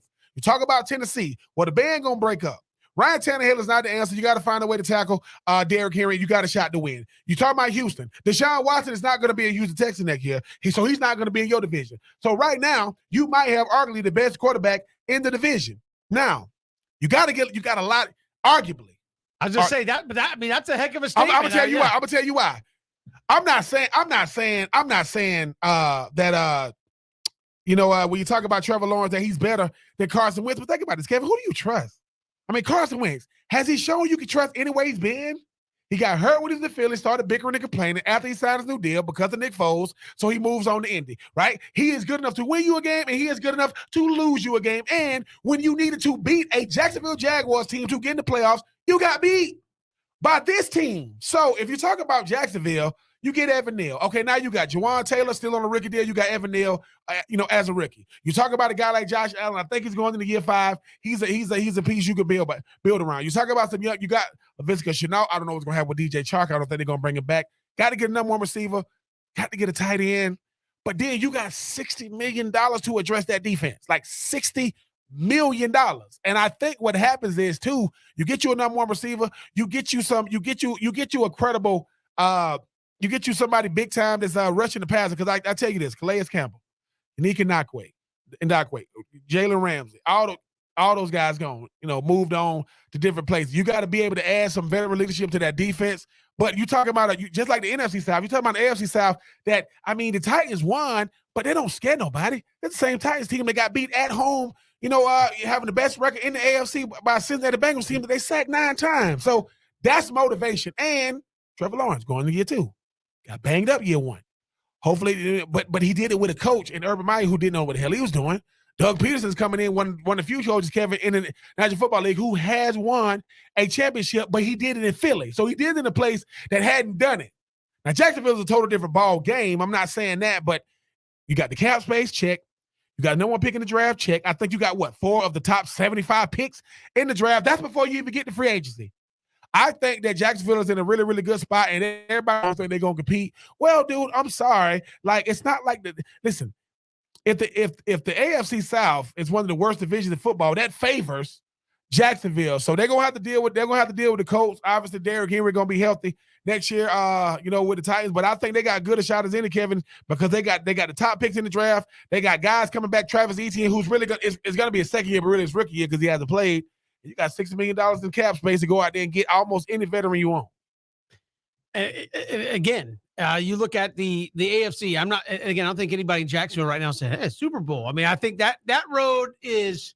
Cincinnati got Cincinnati got everybody thinking all you got to do is a lot of things got to go. But you're talking about Kansas City. You're talking about Josh Allen. You're talking about Cincinnati. They got to go through still with Joe Burrow. So there's a number of the Ravens, really good teams out there that I think you're going to have to contend with before you even start talking about that. But can this be a team that's at least respectable? Yes. And I think that's what you're trying to get to. And I think certainly with all that money to spend, if you can attract anybody there, I don't know how many times in the offseason, if you're Shad Khan, you look at yourself and go, okay, maybe it's, I'm not saying me, but maybe it is us. Like maybe it is Trent Baalke. Maybe they're like, why with all this money that we can offer free agents and why with the number of coaches, I mean, despite what people think, I mean, there's not but 32 potential possibilities for a head coach in the National Football League, and you had one of them. You had an opportunity open first, right? You were the first one that had an opportunity open, and you had a number of guys who were interested and said, not with that guy. Why can't you attract head coaches? Why can't you attract potential free agents? I think you'd have to do some more self-evaluation. If that's with all this money, can we not get some good guys to come and play in Jacksonville? And if you can't, I think you got to do another side. It's like, hey, we have $60 million of cap space to spend. As you said, Ben, I think you don't have to spend it all on one guy. Like, you don't have to go, hey, we'll give you $50 million. Like, you don't have to spend it all on one guy. But I do, as you said, you do need to make somebody that's like, okay, we got Trevor. Who else can we get excited about on this team? Who else is going to be a guy that's going to go out there and make plays? Because it's been shown time and time again, and especially in football, then, you can't have one guy and then everybody else. Yeah. Hey, we spent all our money. I mean, it's been tried, and bless him, he's done a really good job of it. I mean, essentially like, Aaron Rodgers. Hey, Aaron, we'll give you a couple of linemen, one receiver. Go get him. And he does a dang good job doing it. But never had a lot of running game. Defense kind of took a back seat at times for Green Bay. So I think if you're Jacksonville, you need to be able to say, look, it's Florida. It's no state income tax. It's beautiful weather. Is Jacksonville South Beach? No. But it's not like it's Buffalo either. Exactly. So, it ain't South Beach, but and it's warm weather, nice city. So you should be able to attract something. And I do think you need to get that free agent that makes you say, whoa. Because I think the lasting taste for me and a lot of other people would be, you had a star player. And it wasn't like Jacksonville wasn't going to pay it. But you had Jalen Ramsey coming off an AFC championship game appearance, basically say, I want out. I can't be here anymore. Mm-mm. Why is that? Again, that's the lasting taste to me, is like, you had great players. I mean, it could be one of those things where you look back at that Jags defense that year and say, man, we got a bunch of studs that all ended up going and doing great things with other teams. What happened? And I don't think you can let that happen again. If you've got to land somebody that I think makes you go, that's a pretty good pull to get him to come to Jacksonville, pay him, and he's ready to go. Yeah, and now, Kevin, one thing, that elephant in the room that we haven't discussed is old Trent Baalke. Sure. Now, and nobody knows what his kind of role is. But I will say this: I do think that Trevor Lawrence has enough star power that people will look past it. Because at the end of the day, they asked Gronk, "Hey Gronk, you going? Tom Brady's going. Whoever you want to go." He said, "I like that Joe Burrow." People are like, because the thing is, you want to be able to attract, stars. You want to be able to attract veteran stars. There are going to be a lot of receivers that's going to listen. Mike Williams out of Clemson when they won the championship, he's coming up in the free agency. He'll go to Jacksonville. Why? Not close to home on the East Coast, where he's from. Different thing compared to being out there. Listen, you going from South California taxes to no tax, and he'll come through. And let's face it, Herbert. He like a young quarterback. You going from Herbert to a Trevor Lawrence. So I don't think you losing anything. I mentioned Chris Godwin, who obviously coming off an ACL tear with the Tampa Bay Bucks. He's up. Devontae Adams. You're gonna have guys, Eddie Robinson. I mean, that I talked to you about that got drafted by Jacksonville. I don't think attracting players is gonna be a problem.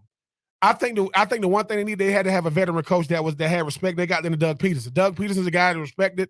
I mean, they try to do the freaking Philly special in the freaking Super Bowl with freaking Matthew Stafford. It's not like the thing is going away. But I do think, Kevin, the division, the young guy in Trevor Lawrence, a guy that's going to attract a lot of people, a chance to get paid, get a big time contract if you are a free agent, and you're going to get some big time talent.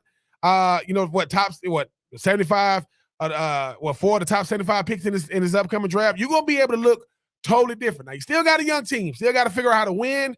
But I think as far as like a huge first year to second year turnaround, I think Jacksonville is going to be one of those mid-tier teams this year that could be on the outside looking into potentially be a playoff team. And everybody's going to point to Cincinnati, obviously. And I think, as you know, been copycat leagues, everybody's saying, look, Cincinnati said everybody said you need to protect Joe Burrow.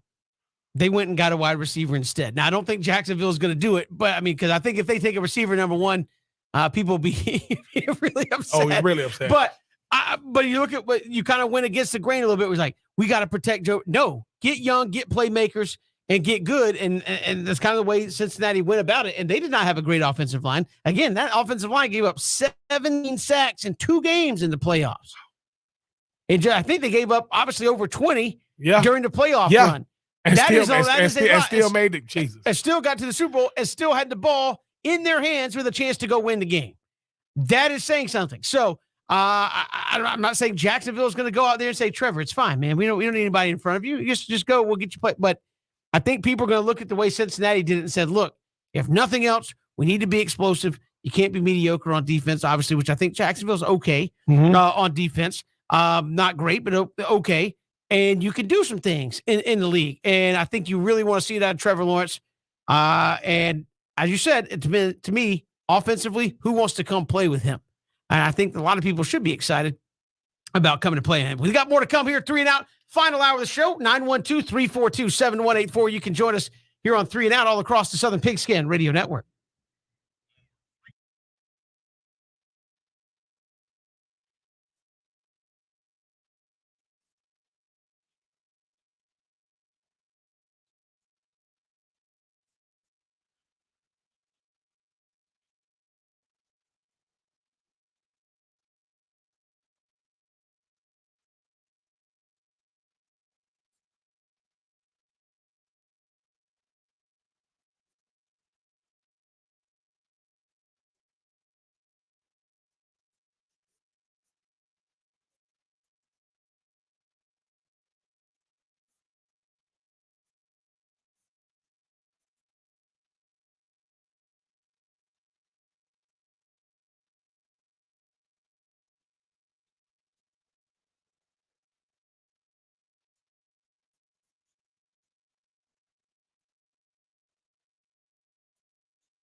Great to be here on this Thursday. Kevin Thomas, Ben Troop.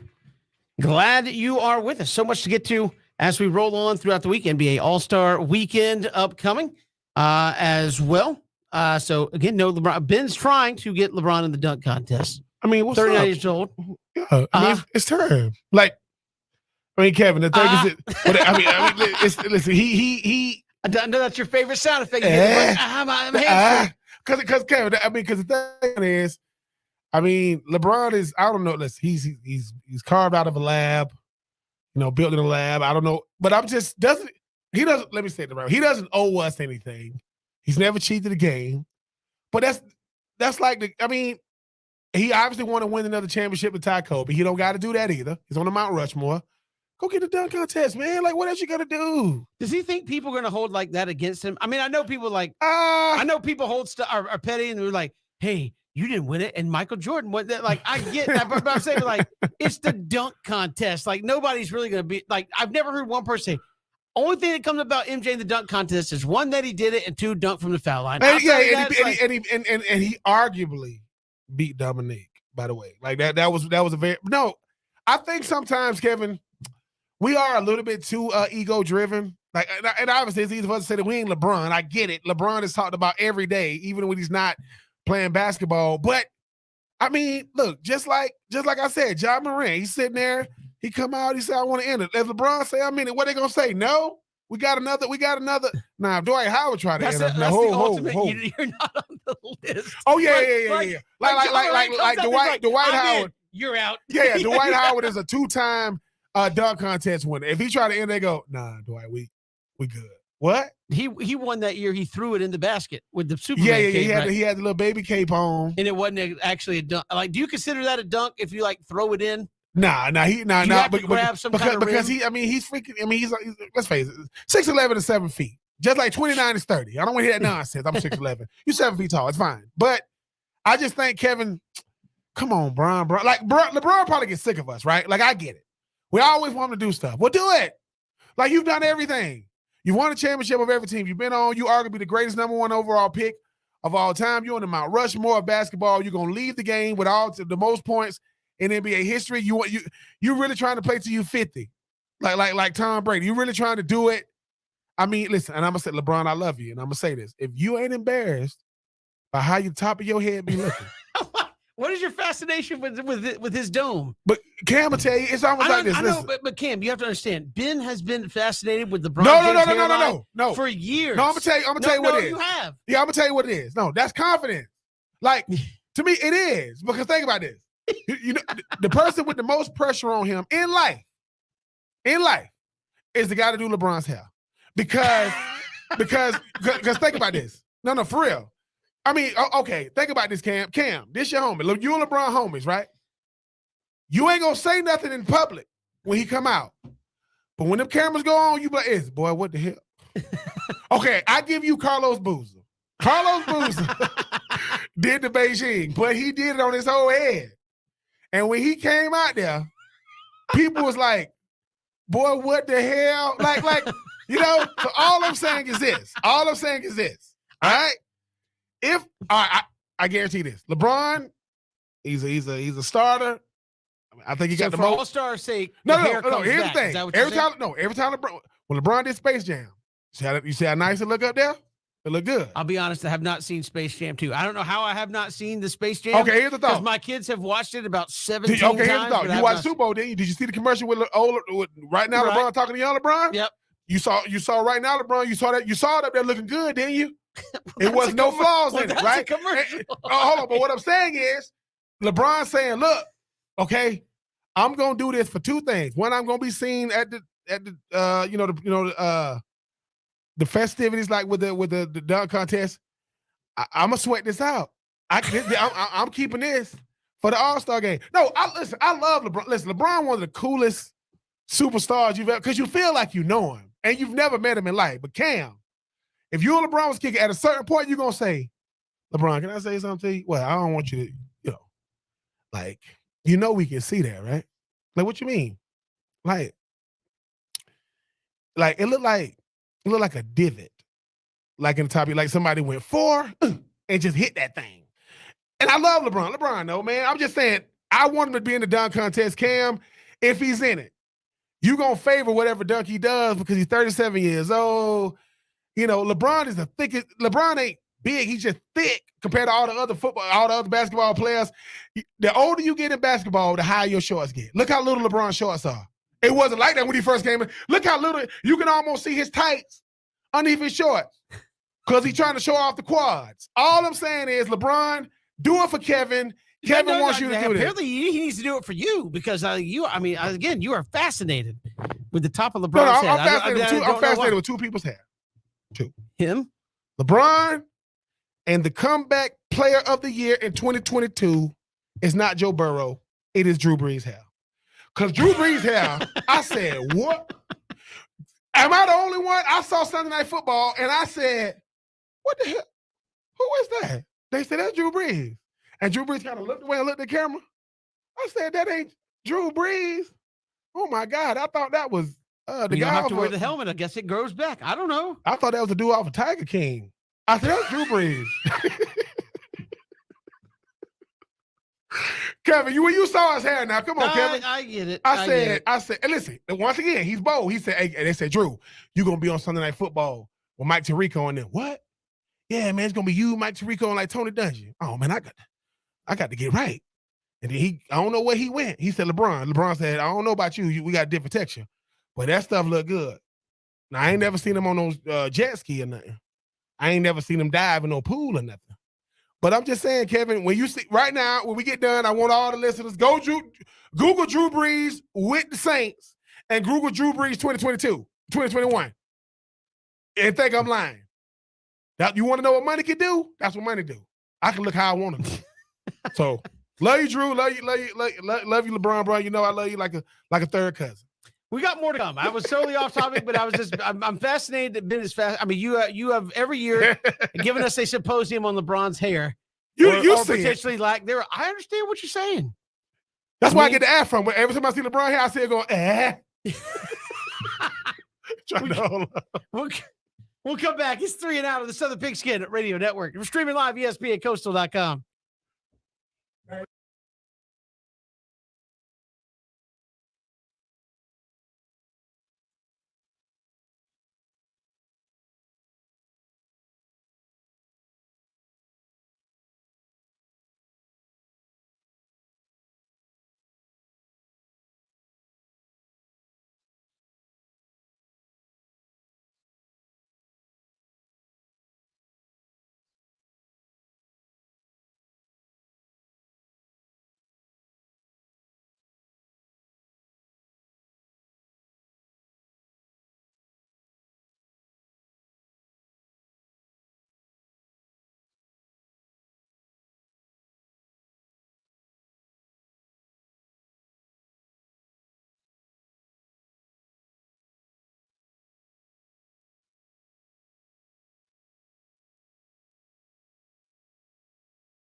Good to have you back here, 3 and Out on the Southern Pigskin Radio Network. Kevin Thomas, Ben Troop, as we're looking ahead to the draft, USFL draft coming up. Your old coach Jeff Fisher got the number 1 pick in the draft, Ben. I'm happy for Jeff Fisher. I had a chance to actually speak with one of our favorite coaches, Kevin Larry Fedora, former head coach of Southern Miss, former head coach of Is the he US. coaching in the? Yeah, he's the New Orleans USFL team. He's actually head coach of that team. But I will say this: when I think about opportunities to play professional, they're very, very rare. So you got 32 NFL teams, you got 8 USFL teams, so in all you got 40, professional sports teams. Look. The USFL gonna have some really, really good competition. We was talking about this, Kevin. 300-something guys get invited to the combine. 250-something guys get drafted. Half of those guys get cut. 53 guys make a team. 40-something guys dress. 30-something guys play. That is what you are up against. So even if you make the 53, now you got to make the 47. And after the 47, you got to be a starter. The USFL gonna be very attractive because you got instant credibility. You got Jeff Fisher. Right, you got guys like Larry Fedora. You're gonna holding out for the XFL. I'm not gonna change my loyalty. I'm not either. Let's face it. Listen, when people go, and that's the thing too. The Rock. Now, I will say this, Kevin. The XFL was actually looking good, man. But once again, it wasn't built for a pandemic. The world wasn't. Yeah, not many. So when The Rock came in, and that's gonna be something else to add. And on top of that, obviously you got Canadian football, and you got arena football, but it's gonna be other opportunities to play. Natural, and then you got, New Orleans, you got DC, you got, different places. So I think it's going to be spread out, but I am happy for the USFL. I think most of us only heard about the USFL growing up because it got dissolved before any of us could really see it. But some big time stars that played in the National Football League was in the USFL first. Warren Moon, who was an NFL Hall of Famer, got his start in the USFL. I believe Herschel Walker got drafted first in the USFL, if I'm not mistaken. But hey, I'm happy for the league. Jeff Fisher found a way to be the most credible coach to get the number 1 overall pick. And Kevin, I'm excited to see who's going to end up in that league because we forget how many more backup quarterbacks that's made good money in the NFL going to choose to go over to the USFL to try to, continue their playing career because, obviously they realize, look, man, the Charlie Badgers of the world is going away to the Chase Daniels of the world. You want to see how, you made good money. Making $5 million for 10 years, it sounds like $50 million to me, right? And then you still get to go over there and try to be the face of a league. So I am happy for the USFL. I'm happy for all the coaches and the future players that's going to be involved. Because, Kevin, think about this. When the NFL season stops, is when the USFL season is going to start. What you got to compete with? The NBA, if MLB Major League Baseball, if MLB decides to come back. But yeah, I am happy for the 8 teams involved. I'm happy for the players and the coaches because, like I said, it is an opportunity to continue your athletic career professionally. And I'm looking forward to see this draft. I'm looking to see who's going to be in it. Yeah, and again, we talked about the NFL draft. We were looking at that earlier in the show. Todd McShay's mock draft said 4 quarterbacks going to go in the first round. Ben, do you think that's high? I know you're talking about Kenny Pickett, Malik Willis, Sam Howell, and I know we start reaching on guys. Yeah. How many of those guys do you believe in as like this could be the face of my franchise type guys? I definitely think Kenny Pickett could be a face of a franchise when you look at how he elevated the status quo and the reputation of of Pitt. Because let's face it, Kevin, they wasn't the media darlings. Everybody thought it was going to be Clemson, and it wasn't. Kenny Pickett didn't tail off. Broke a lot of records. Now, he's been at Pitt a long time, but I think that helps. Graduated, understands how to wait his time, be patient, but you see it paid off. If you think about a guy like Malik Willis coming out of Liberty, the kid can flat out play. They said when he went to the Senior Bowl, he was the most impressive guy there. Hugh Freeze, let's face it, every year when you're talking about who's going to be a potential head coach, Hugh Freeze's name comes up every single year. Sam Howell is the guy that I think definitely deserves to be a first-round pick. You look at the things he did at UNC. Let's face it, man. The expectation of UNC was not going to be met. We had talked about UNC in years. The same guy who had the most wins in UNC history went to Texas, came back, and was still had the most wins and that much time in between than Mac Brown. And obviously Matt Corral. I think Matt Corral might be the steal because he is dual threat. You look at what he's done in that Lane Kiffin offense the last 2 years in Ole Miss. And Kevin, look, if you're gonna like bet on somebody, if you're gonna go all in, it's gonna be for a quarterback because they make everything go. And people go, well, what if they don't make it? People don't pan out every year, every position. I don't know why we go crazy over the quarterbacks, because they're going to get the most hype. So, yes, it started out, it's going to be 1, then it went 2, now Tom Pache got 4. Mel Kiper's going to have 5, and by the time it's all said and done, 6. They end up going first round, because you could end up getting the future of your franchise in the draft, and you might lay an egg. Well, sounds like the NFL draft to me, but yeah, Malik Willis, Sam Howell, obviously Kenny Pickett and Matt Corral, I think of 4 guys. And and listen, I seen one mock draft that had Matt Corral going to freaking Pittsburgh. Oh my freaking God. You get a kid like that in there with that stability, I think it's gonna be great. But I think it's gonna end up being 4, Kevin. I think all 4 guys come from 4 totally different systems, but I think all 4 gunslingers, all 4 have shown the ability to elevate the status quo of their teams within those conferences. And I think Kenny Pickett is the most impressive, because you did it. You did it in an ACC that nobody expect you all to do anything, and you play Wake Forest in the ACC championship game. ACC now, you got rule changes going on, like the tuck rule. He authored a rule change. You can't fake slide now. But he did look good. He did look good doing it. So Kenny Pickett's probably first off the board. Malik Willis second. Sam Howell and Matt Corral is probably like mid first round or late first round, but I think it's going to end up being 4. Yes. Yeah, and again, it'll be interesting to see who goes in on quarterbacks. I know you got a class next year that will have quite a few very attractive quarterbacks in it. Oh yeah. I just wonder who reaches, who's the one that panics, and we see it every year, Ben. And I understand it, because people say quarterback is the most important piece of your whole team, right? I mean, hey, if you got Joe Burrow, I mean, the rest of our team can be a little deficient, right? I mean, that's kind of what the Bengals said. Look, we gave some playmakers. Our offensive line was not the best. We could kick field goals, but we had the quarterback. Pretty much everybody that was in the playoffs right now, it's like Joe Burrow, Josh Allen, Pat Mahomes, Aaron Rodgers, the GOAT. They all felt really, really good about what they were doing at quarterback. Maybe San Francisco was the only one that didn't, but they got a guy waiting in the wings that they feel good about. So I understand the need, but there's always, for every one of those, Ben, it seems like there's the Christian Ponders, the Jake Lockers, and others where you're going, like, who was talking about this guy? And now all of a sudden you've like jumped up in the draft and just had to get him. I'm wondering who that's going to be this year. I'm wondering too, because I think sometimes, Kevin, we forget how big this hype train is, and nobody's going to get more hype than these quarterbacks. They're going to show the same. It's something about saying the same guy's name every day on a 24-hour, news cycle for the next 2 months. Sure.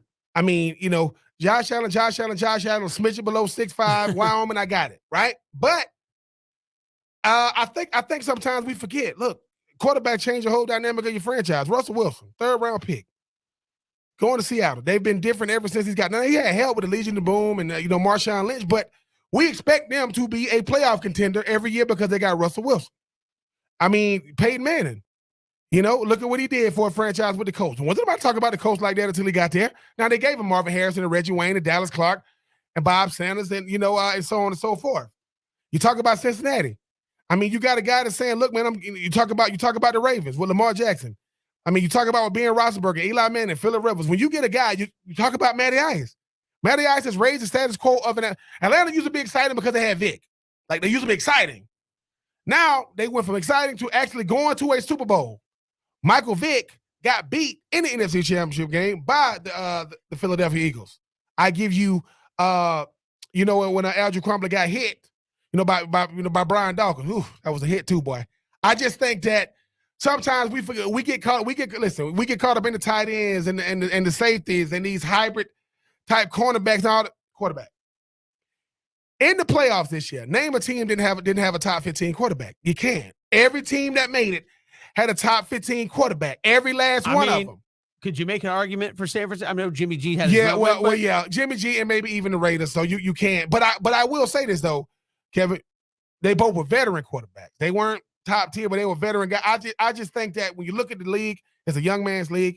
You're trying to get younger, trying to get better in a hurry through the draft, through free agency. I think if you're talking about a guy like Kenny Pickett, Malik, because this is what you're doing. This is what really scares you though. if you don't get him, and that's a team that's killing you every year. You be like, what do we do with Mitch Trubisky? Every time, oh man, Deshaun Watson on the board. And Patrick, well, that's based on what they become.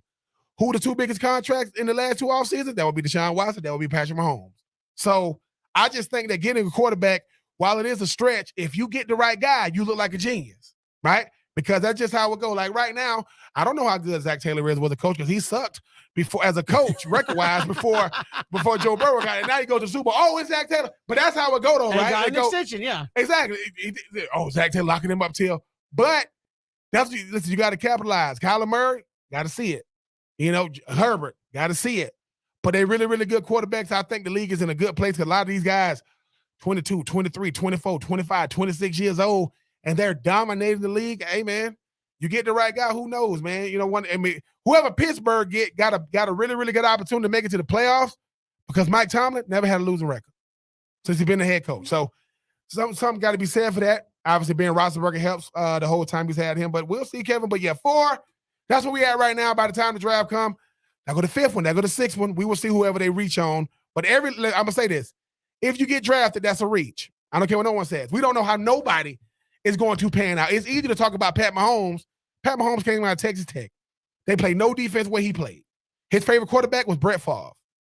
And when Pat Mahomes is good, he is the truth. And when he is bad, he look like he got number 4 on his chest with Favre on his back. He do some stuff, but because he's won, we let it go. If you want to learn the quarterback position, do not watch Patrick Mahomes. The boy doing no-look passes, throwing. He's great now. He is great. But like you said, Kevin, if Joe Burrow would have won the Super Bowl this year, him and Pat Mahomes would have had the same number of Super Bowl championships. Just telling y'all, it's about winning the big one, not just getting to the big. Yeah, you got to put out that ring on it at the end of the day. We got more to come here, 3 and Out, all across the Southern Pigskin Radio Network.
Good to have you back here on this Thursday, Kevin and Ben.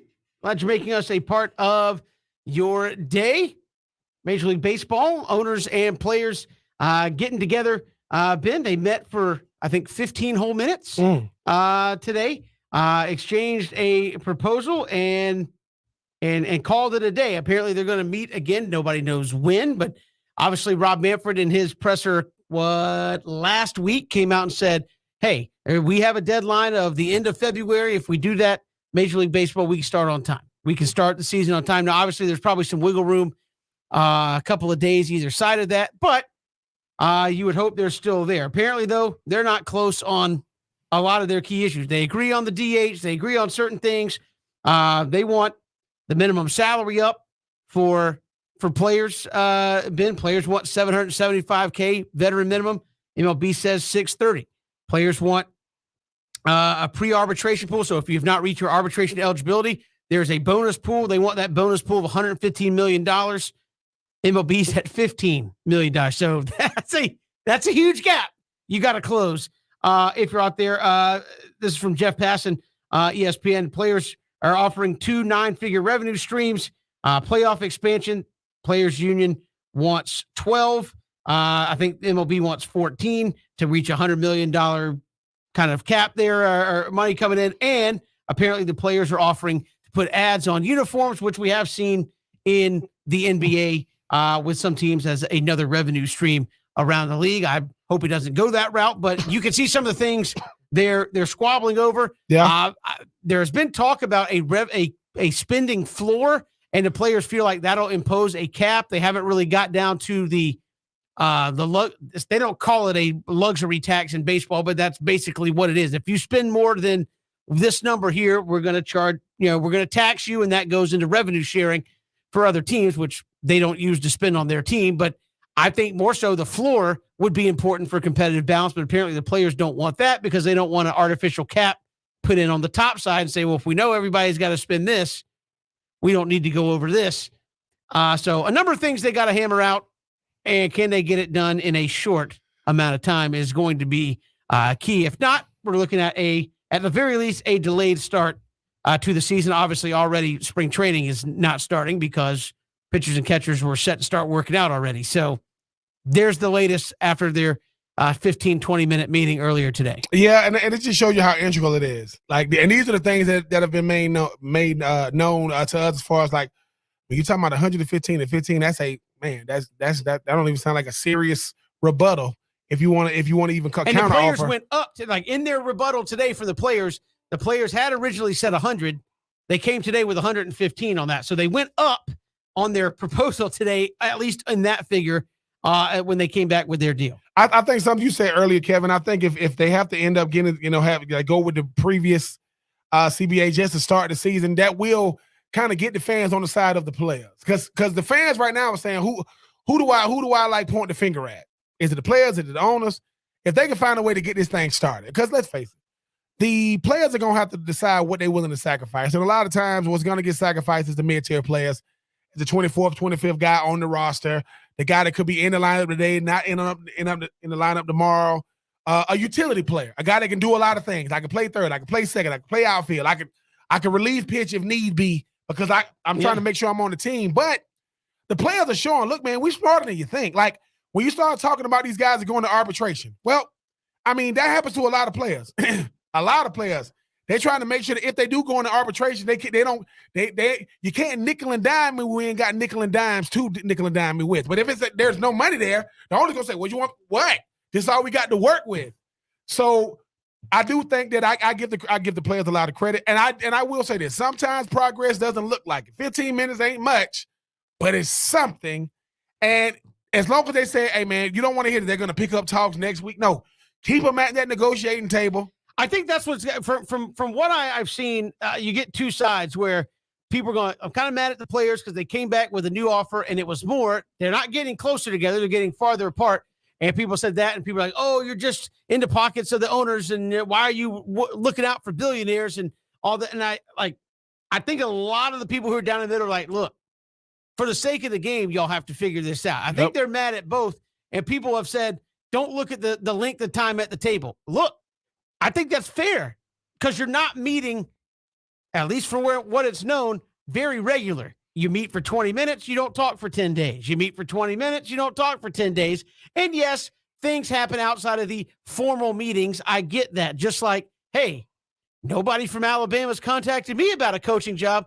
Right. They haven't contacted you. They probably contacted your agent, and they're talking, and you're just kind of getting filled in on the back end. So technically they haven't contacted you. But I mean, I think people are getting frustrated. Look, it takes more than 15 minutes to do anything. If you have a meeting tomorrow morning at your office, you're going to spend 4 or 5 minutes saying hey to everybody before you even start talking about business. So, I think you look at them getting down to it. Roger Goodell and the NFL, they went through some negotiations. You know what? They lasted all afternoon. Roger Goodell and company would come out and they would give a statement, and it'd be what? 5 o'clock. It wouldn't be, hey, the meeting started at 1, and at 1:20, we're talking to the media about what just happened.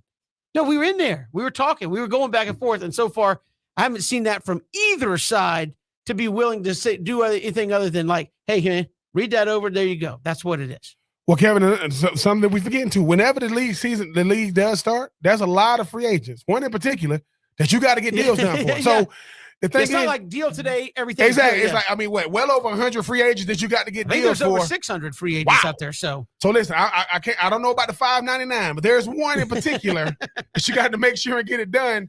And does that help the Braves with Freddie Freeman because of the situation? Yeah, maybe. We'll see. I know everybody says, look, the only thing I care about, have a season and put number 5 back on first base there for the Atlanta Braves.